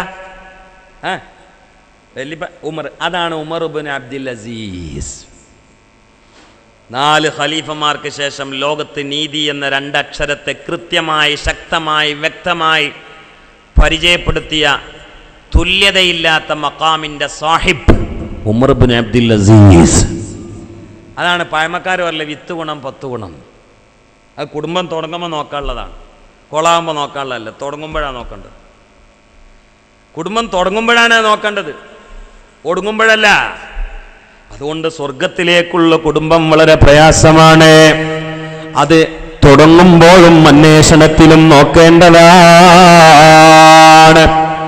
ഞാനൊരു മാതൃകാ കുടുംബം, സ്വർഗത്തിലേക്കുള്ള കുടുംബത്തിനൊരു ഉദാഹരണം പറഞ്ഞു തരാം. മഹാനായ ഖലീലുല്ലാഹി ഇബ്രാഹിം, ഉമ്മമാരെ, വാപ്പമാരെ, തന്റെ സഹധർമ്മനെയും കാലിന്റെ ചുവപ്പുമാറാത്ത പിഞ്ചുകുഞ്ഞിനെയും ഒരാളുമില്ലാത്ത, ഒരു കൃഷിയുമില്ലാത്ത, ഒരു പഴവുമില്ലാത്ത വിജനമായ മക്കയുടെ പാറക്കെട്ടുകൾക്കിടയിൽ ഇട്ടേച്ചുകൊണ്ട് കുടുംബനാഥനായ ഖലീലുല്ലാഹി ഇബ്രാഹിം തിരിച്ചു പോകുമ്പോ കുടുംബിന് പിന്നാലെ നടന്നുകൊണ്ട് ചോദിച്ചില്ലേ, നിങ്ങളെന്താ എന്നെയും കുട്ടിയെയും ഇട്ടേച്ചു കൊണ്ട് പോകുന്നത്?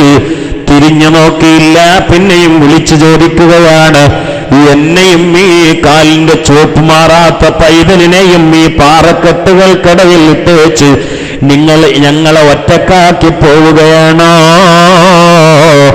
തിരിഞ്ഞു നോക്കിയില്ല. ചോദ്യം പിന്നെയും ആവർത്തിക്കുകയാണ്. അതിനിടയിൽ ചോദിച്ചു പോയി, ഇത് അല്ലാഹുവിന്റെ കൽപ്പനയാണോ?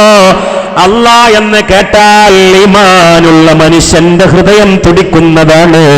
ഇന്നമൽ മുഅ്മിനൂനല്ലദീന ഇദാ ദുക്റല്ലാഹ് വജലത് ഖുലൂബുഹും വഇദാ തുലിയത് അലൈഹിം ആയാതു സാദത്തുഹും ഈമാനാ വഅലാ റബ്ബിഹിം യതവക്കലൂൻ. അള്ളാന്റെ ഇസ്മങ്ങ് കേട്ടപ്പോ ഖലീൽ അങ്ങ് തിരിഞ്ഞു നോക്കി, പെണ്ണേ, ഇത് എന്റെ അഭിപ്രായമല്ല, റബ്ബനോട് പറഞ്ഞതാണ്. ആ സമയത്തൊരു കുടുംബിനിയായ പെണ്ണൊരുത്തി പറഞ്ഞ മറുപടി, എന്നാൽ തിരിഞ്ഞു നോക്കണ്ട, നിങ്ങൾ പോയിക്കോളൂ, എന്നെയും ഈ കുട്ടിയെയും സംരക്ഷിക്കാൻ റബ്ബ് തന്നെ ധാരാളമാണല്ലോ. എന്താണ് ആ വർത്താനം! സുബ്ഹാനല്ലാഹ്. ഇബ്രാഹിം നബി അലൈഹി സ്വലാമേ തിരിച്ച് അപ്പുറം പോയിട്ട് അള്ളഹാനോട് പറഞ്ഞൊരു വർത്താനുണ്ട്, കേട്ടാൽ നമുക്ക് ചിരി വരും. എന്താണെന്നറിയാം? അഊദു ബില്ലാഹി മിനശ് ശൈത്വാനിർ റജീം. ബിസ്മില്ലാഹിർ റഹ്മാനിർ റഹീം. റബ്ബനാ ഇന്നി അസ്കൻതു മിൻ ദുർരിയതി. റബ്ബന, ഞങ്ങളെ രക്ഷിതാവേ. കാരണം കുടുംബനാഥന്റെ തേട്ടം ഞാൻ, നീ, നോ, നാം ഇതായിരിക്കണം. റബ്ബന യാ അയ്യുഹല്ലദീന ആമനൂ ഖൂ അൻഫുസകും വഅഹ്ലീകും നാറ. റബ്ബന, നമ്മൾ 5 വക്ത് നിസ്കാരം, നമ്മൾ തൊപ്പി, നമ്മൾ അദബല്ല, നമ്മൾ മക്കൾ എന്താ നോക്കണം. ഒരാൾ കല്യാണം കഴിക്കണതിന് മുമ്പ് മരിച്ചുപോയാൽ അല്ലാഹു തആല മാഷറിൽ നിന്ന് നോക്കിയാൽ നിസ്കരിച്ചോ എന്നാ. കല്യാണം കഴിച്ചിട്ട് മരിച്ചുപോയാൽ ചോദ്യം നമ്പർ 2, നീ നിസ്കരിച്ചോ, ഭാര്യ നിസ്കരിച്ചോ. കല്യാണം കഴിച്ച് കുട്ടികളുണ്ടായി മരിച്ചുപോയാൽ ചോദ്യം നമ്പർ 3, നീ നിസ്കരിച്ചോ, ഭാര്യ നിസ്കരിച്ചോ, കുട്ടികൾ നിസ്കരിച്ചോ. കുല്ലുക്കും റായിൻ വകുല്ലുക്കും മസ്ഊലുൻ അൻ റഅയതിഹി നബിയുനാ മുഹമ്മദ് മുസ്തഫ. അതുകൊണ്ട് റബ്ബന, കുടുംബത്തിന്റെ താല്പര്യത്തിരിക്കണേ. നമ്മൾ ഒറ്റക്കല്ല, നമ്മളൊരു കുടുംബമാണ്. അതിനെ അള്ളാഹ് കുടുംബം സംവിധാനിച്ചത്. ഒറ്റക്ക് സ്വർഗത്ത് പോകാനല്ല, കൂട്ടിയിട്ടല്ല പോകാൻ പറ്റൂല. അവിടെ വീഴ്ച വന്നോ നമ്മളെ സ്വർഗം നഷ്ടപ്പെടും. അള്ളാഹു കാത്തുരക്ഷിക്കട്ടെ. ഇബ്രാഹിം നബിയാണ് റബ്ബന ഞങ്ങളെ രക്ഷിതാവ്. പിന്നെ പറഞ്ഞത് ഇന്നല്ല, ഇന്നി. കാരണം പിന്നെ അവരെ പണിയാണ് പറഞ്ഞത്. ഇന്നി അസ്കന്ത്. സത്യത്തിൽ പറയേണ്ട എന്താണ്?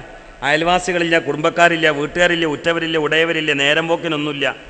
വെറും കണ്ടാമൃഗങ്ങളും ചന്നായക്കളും മാത്രം ഓടി നടക്കുന്ന സ്ഥലത്ത് കരിമ്പാറക്കെട്ടിൻ്റെ ഇടയിൽ കുട്ടിന് ചെറിയ പൈതൽ, ഇസ്മായിൽ നബി ചെറിയ പൈതലാണ്.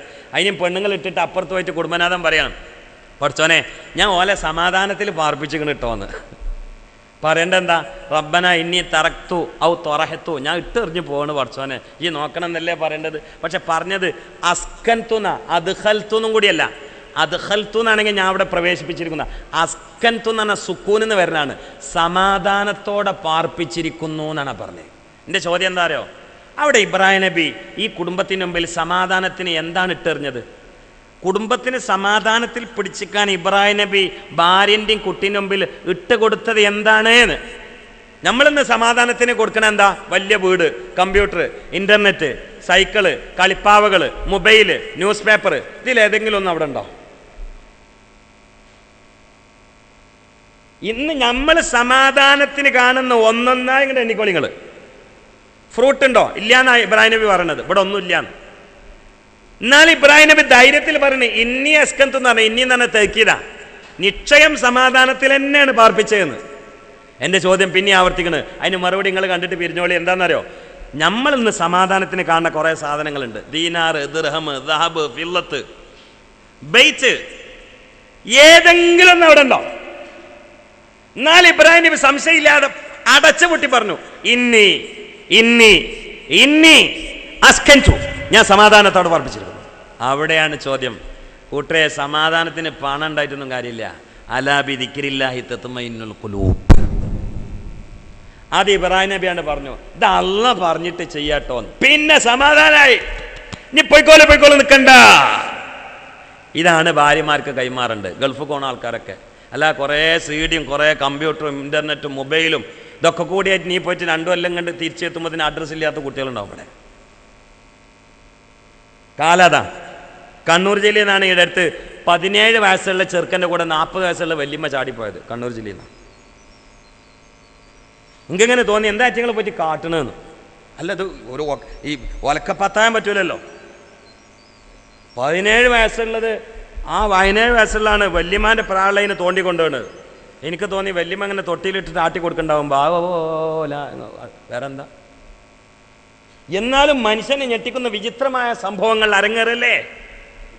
ഇടടുത്ത് ഞാൻ പൊന്നാനി ഭാഗത്തിൻ്റെ മലപ്പുറം ജില്ലയിലെ സ്ഥലത്ത് 7 മാസം പ്രായമായ കൈക്കുഞ്ഞിനെ രാത്രി 2 മണിക്ക് തൊട്ടിയിലിട്ടിട്ട് ഒരു പെണ്ണ് ചെറുപ്പക്കാരൻ്റെ കൂടെ ചാടിപ്പോയി. ആ ചാടിപ്പോകുന്നൊരു വിഷയമല്ലല്ലോ. അവിടെ പോയിട്ട് ഞാൻ പ്രസംഗിച്ചപ്പോൾ ഈ കാര്യം ഞാൻ പരാമർശിച്ചു.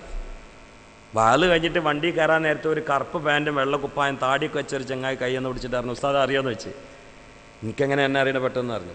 ഉസ്താദ് ഇപ്പോൾ ഒരു പെണ്ണിനെ ചാടിച്ചോണ്ടേയില്ലേ, 7 മാസം പ്രായ ഒരു കുട്ടീനെ തൊട്ടിയിലിട്ടിട്ട് കൊണ്ട്, അത് ഞാനാണ് കൊണ്ടുപോയിക്കണത് അറിഞ്ഞു. അപ്പോൾ വാല് കേൾക്കാനും വന്നിക്കണം. എന്നോട് പറഞ്ഞു, ഓള് വണ്ടിയിൽ ഇരിക്കണ്ട്, നിങ്ങളോട് ദ്വാരക്കാൻ പറഞ്ഞിക്കണേ അറിഞ്ഞു. ചാടിപ്പോയ പോലെ വാല് കേൾക്കാനും വന്നിക്കണം. ഇന്നിപ്പോൾ ഒരു പ്രശ്നം, മുമ്പ് സ്വാലിയങ്ങളൊക്കെ സ്വാലിയങ്ങളും ഫാസിഖ്യങ്ങളൊക്കെ ഫാസിഖ്യങ്ങളും ഉണ്ട്. ഇന്നിപ്പോൾ രണ്ടും ഒരു കൂട്ടരാണ്. അതപ്പോൾ നമ്മൾ കുടുങ്ങിയത്. മുമ്പ് സ്വാലിയങ്ങളോട് പറയണ്ടേ, ഫാസിഖ്യങ്ങളോട് പറയണ്ട, ഫാസിഖ്യങ്ങളോട് പറയണ്ടേ, സ്വാലിയങ്ങളോടും പറയണ്ട. ഇന്നതല്ല, ഇന്ന് രണ്ടൊരു കൂട്ടരോട് പറഞ്ഞ, കാരണം രണ്ടിലും സജീവമാണ് നമ്മൾ.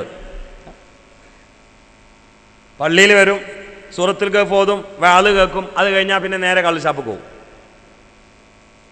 അപ്പോൾ ജുമാക്ക് നേരത്തെ വന്നിട്ട് തൊപ്പിട്ടിട്ട് മുമ്പിൽ നിന്നിട്ട് വാള് കേൾക്കണ ചെറുപ്പക്കാരനോട് കള്ള് കുടിക്കരുത് മോനെ എന്ന് പറയേണ്ട കാലമാണ്. മുമ്പത് പറഞ്ഞാൽ ആ പറഞ്ഞ ഖത്തീബിനെ പിരിച്ചുവിടും പ്രസിഡന്റ്. കാരണം എന്താ, മൂപ്പർക്ക് ആസ്ഥാനത്തെ പ്രസംഗിക്കാൻ കഴിയുള്ളൂ. വാളയൊക്കെ ഇരിക്കുന്ന ആൾക്കാർ കള്ളു കൊടുക്കും, അത് അവിടെ പോയി പറയണ്ടേന്ന് പറയും. ഇന്ന് അതേ പ്രസിഡന്റ് ഖത്തീബിനോട് പറയിപ്പിക്കും, 1-ാം സഫിൽ ഇരിക്കുന്ന ആൾ അത് കഴിഞ്ഞാൽ നേരെ മറ്റോടത്തേക്കാ പോകണിട്ട്, അതുകൊണ്ട് പറഞ്ഞോളി എന്ന് പറയും. 10 കൊല്ലത്തിനിടയിൽ കേരളത്തിൽ വന്ന മാറ്റാൻ ഞങ്ങളോട് പറഞ്ഞത്. ഇനി ഒരു 10 കൊല്ലം കൂടിയാണ്ട് കഴിഞ്ഞാൽ നമുക്ക് നടക്കാൻ പറ്റൂല. അള്ളാഹു കാത്തുരക്ഷിക്കട്ടെ. ഒരു 4-5 കൊല്ലം കൂടി ഉണ്ടാവും വാളും പരിപാടിയൊക്കെ. പിന്നെ ഇപ്പം എന്നുള്ള പ്രസിഡന്റും സെക്രട്ടറിയും മുത്തവല്ലും കമ്മിറ്റിക്കാരൊക്കെ കണ്ട് പോയാൽ ഇനി വരുന്നത് ഈ ട്രൗസർ ഇട്ടിട്ട് മൊബൈലും പിടിച്ചിട്ട് അങ്ങാടി കറങ്ങണവനാ സെക്രട്ടറിയായി വരാറുള്ളത്. കഞ്ചാവ് തൊള്ളൻ്റെ ഉള്ളിൽ വെച്ച് തിരികെ വെച്ചിട്ട് ഇങ്ങനെ നടക്കണവനാ പ്രസിഡന്റായി വരാറുള്ളത്. ഓല് മഹല്ല് കമ്മിറ്റിക്ക് വേണ്ടിയിട്ട് വാള് സംഘടിപ്പിക്കുമെന്ന് നിങ്ങൾക്ക് തോന്നുന്നുണ്ടോ? ഒരു 5-6 കൊല്ലം കഴിഞ്ഞ് അങ്ങനെ ഒരു നോട്ടീസ് ഞാൻ പ്രതീക്ഷിക്കുന്നുണ്ട്. പള്ളി വിപുലീകരണാർത്ഥം കമ്മിറ്റിയുടെ കീഴിൽ 7 ദിവസത്തെ ഗാനമേള സംഘടിപ്പിക്കാൻ ആഗ്രഹിച്ചിട്ടുണ്ട്. എല്ലാവരും വിജയിപ്പിക്കേണ്ടതാണ്. കാരണം ഇവർക്ക് വാളൊന്നും അറിയില്ല. അതുകൊണ്ട് തടയിടണം കുട്ടികളെ, ഞാൻ നിർബന്ധിക്കുകയാണ്. ആവശ്യത്തിന് കുട്ടികൾക്ക് ഇൽമ കൊടുക്കണം. ഇന്നിപ്പോൾ ഞാൻ ചായ പിടിക്കാൻ വേണ്ടി ഒരു പരി പോയിരുന്നപ്പോൾ വല്ലാത്ത സന്തോഷമായി. ഒരു ഉസ്താദിൻ്റെ നേതൃത്വത്തിൽ കുറേ കുട്ടികൾ ഖുർആൻ പഠിച്ചുകൊണ്ടിരിക്കുകയാണ്. വല്ലാത്തൊരു സന്തോഷമായി കേട്ടപ്പോൾ. അങ്ങനത്തെ ശബ്ദമൊക്കെ നിലച്ചു പോയിപ്പോൾ. ഇപ്പം ആകെ വാപ്പാർക്ക് വേണ്ടത് മക്കൾ ഇംഗ്ലീഷ് പറയണം എന്നുള്ളതാണ്. ഇംഗ്ലീഷ് പഠിച്ചോട്ടെ, ഞങ്ങളും നന്നായിട്ട് സയൻസ് പഠിച്ച ആൾക്കാരാണ്. സയൻസിലൊന്നും ഞങ്ങളോട് മത്സരിക്കാൻ പറ്റില്ല, തോറ്റുവങ്ങൾ. നന്നായിട്ട് വായിച്ച് പഠിക്കുന്ന ആളാണ് ഖുർആനും ശാസ്ത്രമൊക്കെ. ഞങ്ങൾ വേണ്ടെന്ന് പറയില്ല. പക്ഷെ കല്യാണത്തിനിടയിൽ കാനയത്ത് മറക്കണ്ടെന്ന് ഞങ്ങൾ പറഞ്ഞു. ഇവിടെ വന്നത് അതിലെന്താ നമുക്ക് പഠിക്കാനുള്ളത്? പോത്തിൻ്റെ കൊമ്പ് വളയാൻ കാരണം എന്താണ്? മോര് പുളിക്കാൻ കാരണം എന്താണ്? എന്തെങ്കിലും ആയിക്കോട്ടെ, നല്ല മോരിട്ടിയാൽ കുറച്ച് കുടിക്കണം എന്നല്ല എന്താ? ആട്ടോപ്പിയ സീഡിന് എവിടെയെങ്കിലും ആയിക്കോട്ടെ എനിക്കെന്താ? അക്യുപങ്ക്ചർ കണ്ടുപിടിച്ചതാണ് ആരെങ്കിലും ആയിക്കോട്ടെ എനിക്കെന്താ? ആപ്പിൾ കാറ്റടിച്ചപ്പോൾ താഴത്ത് വീഴാൻ കാരണം എന്താണ്? ആ മരത്തിൻ്റെ തൊട്ട് പോയിരുന്നിട്ട് വേറെന്താ? മുമ്പൊരാൾ മരത്തിൻ്റെ തൊട്ട് പോയിരുന്നു, കാറ്റടിച്ചപ്പോൾ ആപ്പിൾ വീണ് താൽമ കൊണ്ട് വേന, അപ്പം എന്താ അങ്ങോട്ട് വീഴാൻ കാരണം എന്ന്? അപ്പം ആരും ചിന്തിക്കൂല എന്തെന്താ ആണ്ട് പോഞ്ഞെന്ന് അല്ല. എന്നാലും അദ്ദേഹം ചിന്തിച്ചത് വളരെ നന്നായി. കാരണം നമ്മളാണെങ്കിൽ ആ ചിന്തിക്കൂല, ഇത് മറ്റവരൊന്നും കാണാത്ത സ്വന്തം പള്ളിയൊക്കെ എങ്ങനെ ആക്കിയാന്ന് ചിന്തിക്കുള്ളൂ അല്ല. മൂപ്പര് അവിടുന്ന് വിട്ടല്ലോ. പക്ഷെ നമ്മൾ പറഞ്ഞെന്താ അറിയോ, ഇത് ഗുരുത്വാകർഷണ ബലം എന്ന് പറഞ്ഞ് പോയാൽ പോരാ. ആ ഗുരുത്വാകർഷണ ബലം ഭൂമിക്ക് കൊടുത്തത് ആര്? ആ റബ്ബിനെ പഠിക്കണം. അത് പഠിക്കാനാ ഭൂമിയിൽ വന്നത്. ഇനി കബറ് പോയ ചോദ്യം ഏതാണ്? ഗുരുത്വാകർഷണ ബലമല്ല, മൻ റബ്ബുക്കാന്നാ ചോദിക്കണത്. നമ്മളെ കുട്ടികൾക്ക് പഠിപ്പിക്കണം. അതിന് മദ്രസയും പള്ളി ദർസും കോളേജ് ശരീഅത്ത് കോളേജും വേണം. അല്ലാതെ വാപ്പ എന്നുള്ളതിന് ഡാഡി എന്ന് പറഞ്ഞുകൊണ്ട് ഉമ്മ എന്നുള്ളതിന് മമ്മി എന്ന് പറഞ്ഞുകൊണ്ട് ജീവനാവൂല. മമ്മി എന്ന് പറഞ്ഞാൽ അതിൻ്റെ അർത്ഥം ഉണങ്ങി മയ്യത്ത് എന്നാണ് അല്ലേ? നിങ്ങൾ വാപ്പുള്ളാക്കില്ല മമ്മീനെ കിട്ടിയെന്ന് പറഞ്ഞാൽ അമ്മാനെ കുഴിച്ചെടുത്തുന്നാ. ആ ഉമ്മാൻ്റെ മുമ്പിൽ എന്നിട്ട് മര്യാദക്ക് ഉമ്മാന്ന് വിളിച്ചാൽ ഔട്ട് ഓഫ് ഫാഷൻ. ഉമ്മാൻ്റെ മുമ്പിൽ എന്നിട്ട് ഉണക്കം മയ്യത്തേ, ആ നല്ല പുരോഗതി ആയിക്കോട്ടെ, കുഴപ്പമില്ല. പക്ഷെ അയിമൽ മനുഷ്യത്വം ഉണ്ടാവും. അതുകൊണ്ട് ഈ ഉമ്മാന്റെ കാലിന്റെ ചുവട്ടിലാണ് സ്വർഗം എന്ന് പഠിച്ച മകനുമുണ്ടാകണം. മഹാനായ ലുക്മാൻ 114 അധ്യായങ്ങളിൽ ഒരു സൂറത്തിന്റെ പേര് തന്നെ സൂറത്ത് ലുക്മാൻ എന്നാണ്. 400ഓളം അമ്പിയാക്കൾക്ക് ഖിദ്മത്ത് ചെയ്ത മഹാനാണ്. അവർ മരിക്കാൻ കിടക്കുന്ന സമയത്ത് പ്രിയപ്പെട്ട മകനോട് പറഞ്ഞു, മോനെ ഉപ്പ മരിക്കുകയാണ്, ഉപ്പാക്ക് നീ ജീവിതത്തിൽ തന്നെ സ്വർഗത്തിൽ നിന്ന് വല്ലതും കൊണ്ടുവന്ന് തരുമോ? സ്വർഗത്തിൽ നിന്നെങ്കിലും കൊണ്ടുവരണടാന്ന് പറഞ്ഞു. ഈ മോൻ ചോദിച്ചു ഇപ്പം തന്നെ വേണമെന്ന് വെച്ചു. ഇപ്പം തന്നെ വേണമെന്ന് പറഞ്ഞു. മോൻ നേരെ പോയത് ഉമ്മാൻ്റെ അടുത്ത് കാണും. അതാണ് ഇൽമ കേട്ടോളൂ. ഉമ്മാൻ്റെ അടുത്ത് പോയിട്ട് പറഞ്ഞു, ഉമ്മ കാലൊന്ന് പൊന്തിക്കോന്ന് വെച്ചു. എന്തിനാടാ മോനെന്ന് വെച്ചു. നിങ്ങൾ കാലൊന്ന് പൊന്തിക്കെന്ന് പറഞ്ഞു. ഉമ്മ കാല് പൊന്തിച്ചെടുത്തപ്പോൾ ഈ കുട്ടി ഉമ്മാൻ്റെ കാലിനടിയിൽ നിന്ന് കാലിൻ്റെ അടിയൊന്ന് മുത്തി.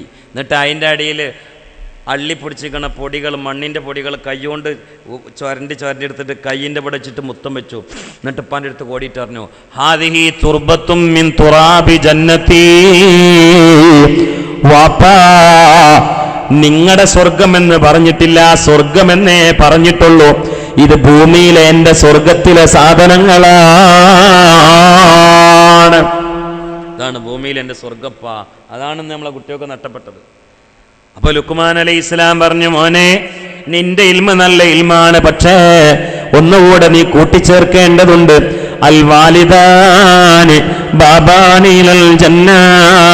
ഉമ്മ മാത്രമല്ല, വാപ്പയും ഉമ്മയും സ്വർഗത്തിലേക്കുള്ള 2 കവാടങ്ങളാണ് എന്ന് മകന് പറഞ്ഞു കൊടുക്കുന്നു പിതാവായ ലുക്മാൻ അലൈഹിസ്സലാം. അത് പറഞ്ഞു കൊടുക്കണ്ടേ കുട്ടികൾക്ക്? അതില്ലാത്തോണ്ടല്ലേ വൃദ്ധസദനം കൂടുന്നത്. വൃദ്ധസദനം കൂടിയില്ലേ? പൊന്നാനി അടുത്ത് തവന്നൂർ എന്നുള്ള സ്ഥലമുണ്ട്, അവിടെ ഒരു വൃദ്ധസദനം ഉണ്ട്. അവിടെ ഈ അടുത്ത് കയറിയപ്പോഴേ ഒരു സുഹൃത്ത് ഒരു തള്ള ഒടിഞ്ഞുകൂടി കിടക്കുന്നുണ്ട്, തിണ്ടുമങ്ങനെ ഇരിക്കുക. അയാളങ്ങനെ വിളിച്ചു. പോയപ്പോൾ ചോദിച്ചു, ഉമ്മ നിങ്ങൾ എവിടുന്ന് വരികയെന്ന് വെച്ചു. ഞാൻ പൊന്നാനിന്ന് വരികയാണെന്ന് പറഞ്ഞു. പൊന്നാനിന്ന് വൃദ്ധസദനത്തേക്ക് ഒരു മുസ്ലിമത്തായ ഉമ്മ. അപ്പോൾ ഇയാൾ പറഞ്ഞു, നിങ്ങൾ എന്തിനങ്ങോട്ട് പോകുന്നു? നിൻ്റെ മോൻ അങ്ങോട്ട് കൊടുന്നാണെന്ന് പറഞ്ഞു. അപ്പോൾ ഇയാൾ പറഞ്ഞു, എന്നാൽ മോനെ നിങ്ങൾക്ക് മോൻ വിളിച്ചപ്പോൾ വരില്ല എന്ന് പറഞ്ഞാൽ പോരായിരുന്നില്ല ഉമ്മ എന്ന് വെച്ച്. അതിൽ ഉമ്മ എന്താ പറഞ്ഞതോ, അതിൽ മോൻ എന്നോട് അബുദാബിക്ക് പോകണം എന്നിട്ടാണ് കൊണ്ടായത് എന്ന് പറഞ്ഞു. ഇവൻ അബുദാബി പോവാണ് പിറ്റേന്ന്. അപ്പോൾ ഓൻ്റെ ഓള്, അതാലപ്പോൾ പ്രശ്നം, ഇവനോട് പറഞ്ഞു, ആ തള്ളനെ ഇവിടുന്ന് വേറെ എവിടേക്കെങ്കിലും കടത്തിക്കാളി, നിങ്ങളാണ്ട് പോകും, ഞാനും കുട്ടികളും അതിനായിട്ട് ഇടങ്ങാറാവും, അപ്പം എനിക്ക് നോക്കാൻ വയ്യാന്ന്. അതിൽ ഇവനായി സ്വീകരിക്കുകയാണ്. അതിൽ ഉമ്മ ഒന്ന് പൊരയുന്ന കണ്ട് ഇറങ്ങി കിട്ടേണ്ട അതിന് ഇവിടുത്തെ ഐഡിയാണ്. ഉമ്മാനോട് ചുമ്മാക്ക് അബുദാബി കാണണ്ട ഉമ്മ. ആ തള്ള പാവം വലിയ പ്രതീക്ഷ പറഞ്ഞു, ആ മനേ ഓളെ കൊണ്ടുപോകണില്ലേ എന്ന് വെച്ചു. ഇല്ല, അമ്മാനെ കാണിച്ചിട്ട് ഓളെ കൊണ്ടുപോകണമെന്ന് പറഞ്ഞു. അതിലെന്നെ തള്ള അന്ന് രാത്രി തന്നെ കുളിച്ച് റെഡിയായി, എണ്ണൊന്നും കൊടുക്കാത്ത മുടി അന്നൊക്കെ എണ്ണിട്ട് ലെവലാക്കി. കാരണം അബുദാബി പോവല്ലേ. പിറ്റേന്ന് തുണിയും കുപ്പായൊക്കെ മാറ്റി ഒരുങ്ങിന്നപ്പോൾ ഇവൻ നേരെ കൊണ്ടുപോയിട്ട് എത്തിയ വൃദ്ധസദനത്തിൻ്റെ ഉള്ളിലാണ്. എന്നിട്ട് പറഞ്ഞു, ഫ്ലൈറ്റ് ഇപ്പോൾ വരും, ഞാനൊരു കാപ്പി പിടിച്ചിട്ട് വരാറിട്ട് ഈ പായം മുങ്ങി. ആ ഉമ്മ കരഞ്ഞിരിക്കുകയാണ്. ചിന്തിക്കണം എന്തേ കാരണം എന്നാ? അൽ ജന്നത്തു തഹത്ത അഖ്ദാമിൽ ഉമ്മഹാത്ത്. ആ ഇൽമ പഠിപ്പിച്ചില്ല. അതാണ് ഞാൻ ഒരു കാര്യങ്ങളോട് വെല്ലുവിളി സ്വഭാവത്തിൽ പറഞ്ഞുതരാം. നിങ്ങൾ കേരളത്തിലെ കുറേ വൃദ്ധസദനം ഉണ്ടല്ലോ, അവിടെ ഒന്ന് പോയി നോക്കാണി. ഞാൻ കാണിച്ചു തരാം. കോളേജ് പ്രിൻസിപ്പലിൻ്റെ ഉമ്മാനെ ഞാൻ കാണിച്ചു തരാം. സ്കൂളിലെ മാഷന്മാരെ, അച്ഛന്മാരെ, വാപ്പമാരെ ഞാൻ കാണിച്ചു തരാം. നിങ്ങളൊരു സ്ഥലത്ത് എനിക്ക് കാണിച്ചു തരുമോ? ഒരു മഹലിലെ മുദരിസന്മാരെ കാണിച്ചു തരുമോ? കാണിച്ചു തന്നാൽ കയ്യിൻ്റെ ഉള്ളിൽ നിന്ന് വെളുത്തരാൻ കുറച്ച് എന്തേ അത് മഹലിലെ മുദരിസ്മാർ കാളിമാരും ഉമ്മാനും വാപ്പാനും കൊണ്ടാക്കാത്തത്? വൃദ്ധസദനത്തേക്കുള്ള വഴി പരിചയമില്ലാത്തതുകൊണ്ടാണ്. അതാണ് രണ്ട് ഇൽമും തമ്മിലുള്ള മാറ്റം. അത് ആദ്യം മനസ്സിലായിക്കോളൂ.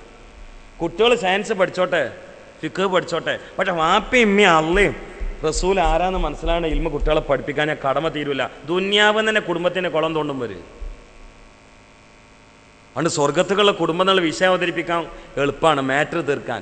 കാര്യം പറഞ്ഞു തരാൻ കുറച്ച് പ്രയാസമാണ്. കാരണം കാര്യം പറഞ്ഞു തന്നാൽ ചിലപ്പം ചിലർ പറയും ഇനി മൂപ്പരെ വിളിക്കണ്ടെന്ന്. അതാണ് കുറച്ച് പ്രയാസം തന്നെ. പക്ഷേ ഇത് അള്ളാഹു തആല മാഷറിന് ഞങ്ങളോട് ചോദിക്കും, നിങ്ങൾ ഏത് സമാനിലെ പ്രവാചകന്മാരാണ്? ഓരോ കാലത്തും ഓരോ പ്രവാചകന്മാരാണ്. എന്നും ഞങ്ങളുണ്ടാവില്ല. ഞാനാണ്ട് പോകും, വേറെ ആൾ വരും. ഞങ്ങളിപ്പോൾ കുറച്ച് ആൾക്കാർ ഇപ്പോൾ കേരളത്തിലുണ്ട്. ഞങ്ങളങ്ങോട്ട് പോകും, ഇനി പുതിയ തലമുറ വേറെ വരും, അന്ന് വേറെ പ്രവാചകന്മാരായിരിക്കും. അപ്പോൾ ഓരോ കാലഘട്ടത്തിൽ പ്രവാചകന്മാരെ മാഷറിയെ കൊടുത്തിട്ട് പഠിച്ചാൻ ചോദിക്കും, നിങ്ങൾ ജീവിച്ചത് 2017 16 17 നിങ്ങളെ പ്രസംഗം 2010 20 25 ഇടയിലല്ലേ? അന്ന് നിങ്ങളെ നാട്ടിൽ ഇന്നാലിന് വിഷയങ്ങളൊക്കെ ഉണ്ടായിരുന്നല്ലോ. പ്രസംഗത്തിൽ കട്ടിള കവറിട്ടാൻ വേണ്ടിയിട്ട് എന്തേ അതൊക്കെ മാറ്റിച്ചിട്ട് മുതലാളിമാരെ സോപ്പിട്ടിട്ട് പ്രസംഗിച്ചെന്ന് പറഞ്ഞാൽ ഞങ്ങൾ കുടുങ്ങിപ്പോവും. അതുകൊണ്ട് ഇത് ചെയ്യാനുള്ള കാര്യങ്ങളാണ് പ്രസംഗത്തിൽ ഊന്നി പറയേണ്ടത്. 4 ചരിത്രം മാത്രം വിട്ടാൽ പോരാ. അതുകൊണ്ട് കുടുംബം സ്വർഗത്തേക്കാണെങ്കിൽ ഇതൊക്കെ ചിന്തിക്കലും തിരുത്തലും ഇതൊക്കെ ജീവിതത്തിൽ ചിട്ടയായിട്ട് കുട്ടികൾക്ക് കൊടുക്കൽ നിർബന്ധമാണ്. നമ്മൾ 4 ആൾ നിസ്കരിച്ചുകൊണ്ടായില്ല. യാ അയ്യുഹല്ലദീന ആമനൂ ഖൂ അൻഫുസകും വഅഹ്ലീകും നാറാ വഖൂദുഹാ അന്നാസ് വൽ ഹിജാറ. നമ്മളോട് മാത്രമല്ല, നിങ്ങളെ അഹ്ലിനെയൊക്കെ നരകത്ത് സൂക്ഷിച്ചോളി എന്നാണ്. ഞാൻ അവസാനിപ്പിക്കുകയാണ്. അതിൽ കത്തിക്കപ്പെടുന്ന ഇന്ധനമില്ലേ, വിറകില്ലേ, അത് കല്ലുകളും മനുഷ്യരുമാണ്. അതിൽ നിന്ന് രക്ഷപ്പെടണം, സ്വർഗത്തിലെത്തണം. അതിനാണ് കുടുംബം. ഒരു ചെറിയ സംഭവം പറഞ്ഞുകൊണ്ട് ഞാൻ അവസാനിപ്പിക്കാം. ഒരിക്കൽ മഹാനരായ മുഖറബുൽ അംലാക്ക് മലക്ക് ജിബ്രീൽ അലൈഹിസ്സലാം അല്ലാഹുവിന്റെ റസൂലിന്റെ അരികിലേക്ക് കടന്നു വരികയാണ്. മുഖത്തിന്റെ കളർ മാറിയ അവസ്ഥയിലാണ്. സുബ്ഹാനല്ലാഹ്. അല്ലാഹുവിന്റെ റസൂൽ ചോദിച്ചു, എന്താ നിങ്ങളുടെ മുഖം മാറിയിരിക്കുന്നു? ദുഃഖഭരിതമായ അവസ്ഥയിലാണല്ലോ. ജിബ്രീൽ പറഞ്ഞു, നബിയേ, വരുന്ന വഴിയിൽ നരകം കണ്ടു യാ റസൂലല്ലാഹ്. അല്ലാഹുവിന്റെ റസൂലിനോട് കണ്ട അവസ്ഥ ജിബ്രീൽ പറയുകയാണ്, നബിയേ,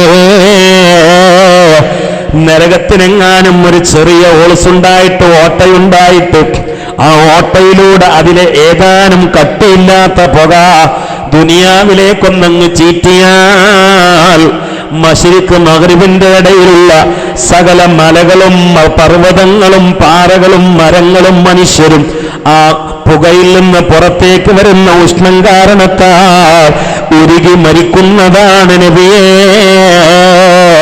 നരകത്തിലുള്ള തീനാളമല്ല, ആ തീയിൽ നിന്ന് പുറത്തേക്ക് പോയ ഒരു ചെറിയ പുകയാണ്. എന്നിട്ട് റസൂലുള്ളാഹിനോട് പറയുകയാണ്, നരകത്തിലേക്ക് വലിച്ചെറിയപ്പെടുന്ന കാരങ്കൂസുകളുടെ കാലിൽ ബന്ധിപ്പിക്കപ്പെടുന്ന ചങ്ങലകളില്ലേ, ആ ചങ്ങലയിൽ ഒരു ചങ്ങലയുടെ കണ്ണിയെങ്ങാനും പൊട്ടി ദുനിയാവിന്റെ എവറസ്റ്റ് പാറക്കെട്ടിന്റെ മുകളിലേക്ക് വീണാൽ ആകാശത്തിന്റെ അമ്പിളിക്ക് മുത്തം കൊടുത്തു ഉയർന്നു നിൽക്കുന്ന പാറക്കെട്ട് ഈ ചങ്ങലയുടെ കണ്ണി തട്ടിയ കാരണത്താൽ 7-ാം ഭൂമിയുടെ അടിവരെ ഉരുകി ഒലിക്കുന്നതാണ് നബിയേ.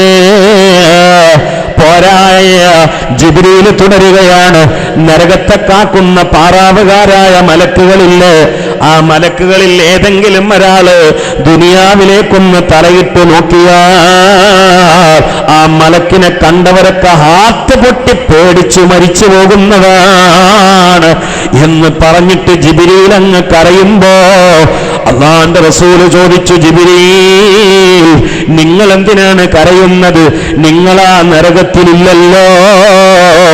ആ സമയത്ത് ജിബ്രീൽ പറഞ്ഞു, നബിയേ, ഉസ്താദിനോർത്ത് കരയുകയാണ്. മനസ്സിലായോ? ജിബ്രീൽ ഇസ്ലാം നരകാണ്ട് പറഞ്ഞിട്ട് കരഞ്ഞു. അപ്പോൾ റസൂൽ പറഞ്ഞു സല്ലല്ലാഹു അലൈഹി വസല്ലം, നിങ്ങൾ എന്തിനാ കരയണം, നിങ്ങൾ നരകത്ത് കടക്കൂലല്ലോ പറഞ്ഞു. അല്ല, ഞാനെങ്ങനെ കരയാതിരിക്കുക, എൻ്റെ ഉസ്താദിനെ ഓർത്തിട്ട് കരയാണെന്ന് പറഞ്ഞു. ഉസ്താദാരാ?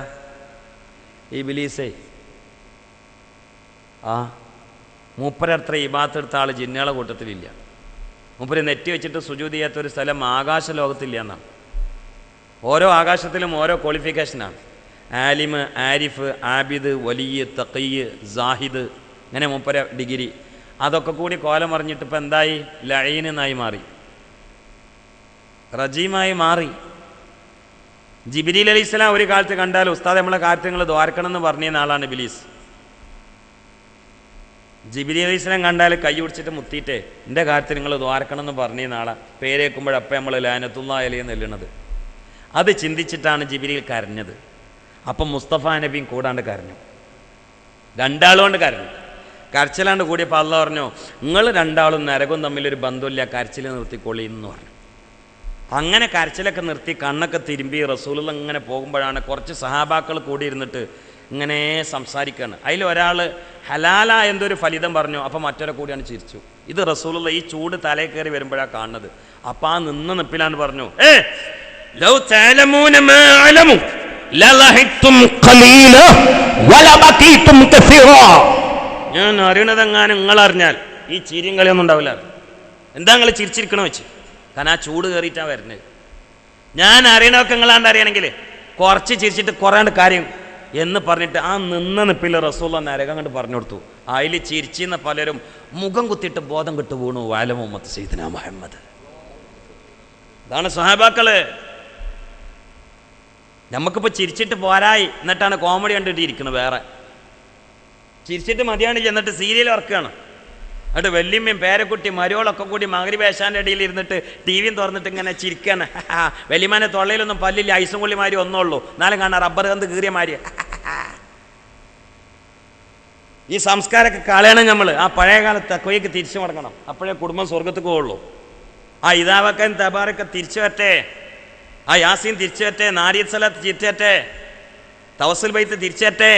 ദാഹമൗത്തത് കൂട്ടിടും ഇബ്ലീസ് കൂസിനെ കാട്ടിടും നേരം ലഈനവനാട്ടുവാൻ ബദരീങ്ങള തുണറബ്ബന. ഞാൻ അവസാനിപ്പിക്കുകയാണ്. ലാ ഇലാഹ ഇല്ലല്ലാഹു ദണ്ണം വബാവാസൂരിയും മറ്റുള്ള ദീനമടങ്കലും ബദരീങ്ങളെ ബറകത്തിനാൽ ശിഫയാക്കണം യാ റബ്ബന. ദാഹമൗത്തത് കൂട്ടിടും ഇബ്ലീസ് കൂസിനെ കാട്ടിടും നേരം ലഈനവനാട്ടുവാൻ ബദരീങ്ങള തുണ റബ്ബന. ലാ ഇലാഹ ഇല്ലല്ലാഹു.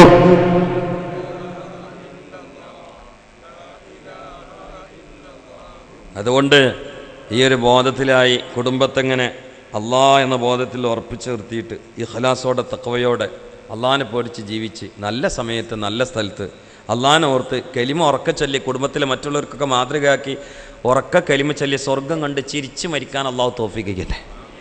ഞാൻ അവസാനിപ്പിക്കുകയാണ്. ഇവിടുത്തെ സമയം 10 മണിയാണെന്ന് എനിക്കറിയാം. 10:05 കഴിഞ്ഞു. ഒരു 5 മിനിറ്റ് കൂടുതലായി. ബഹുമാനപ്പെട്ട പോലീസ് ഉദ്യോഗസ്ഥന്മാരോട് നമ്മൾ പൂർണ്ണമായിട്ടും യോജിക്കുന്നവരും ബഹുമാനിക്കുന്നവരുമാണ്. പിന്നെ ബഹുമാനപ്പെട്ട ഉസ്താദ് സൈനുദ്ദീൻ ഉസ്താദിൻ്റെ ഉദ്ഘാടനം ഉണ്ട്. നമ്മൾ നിസ്കാരം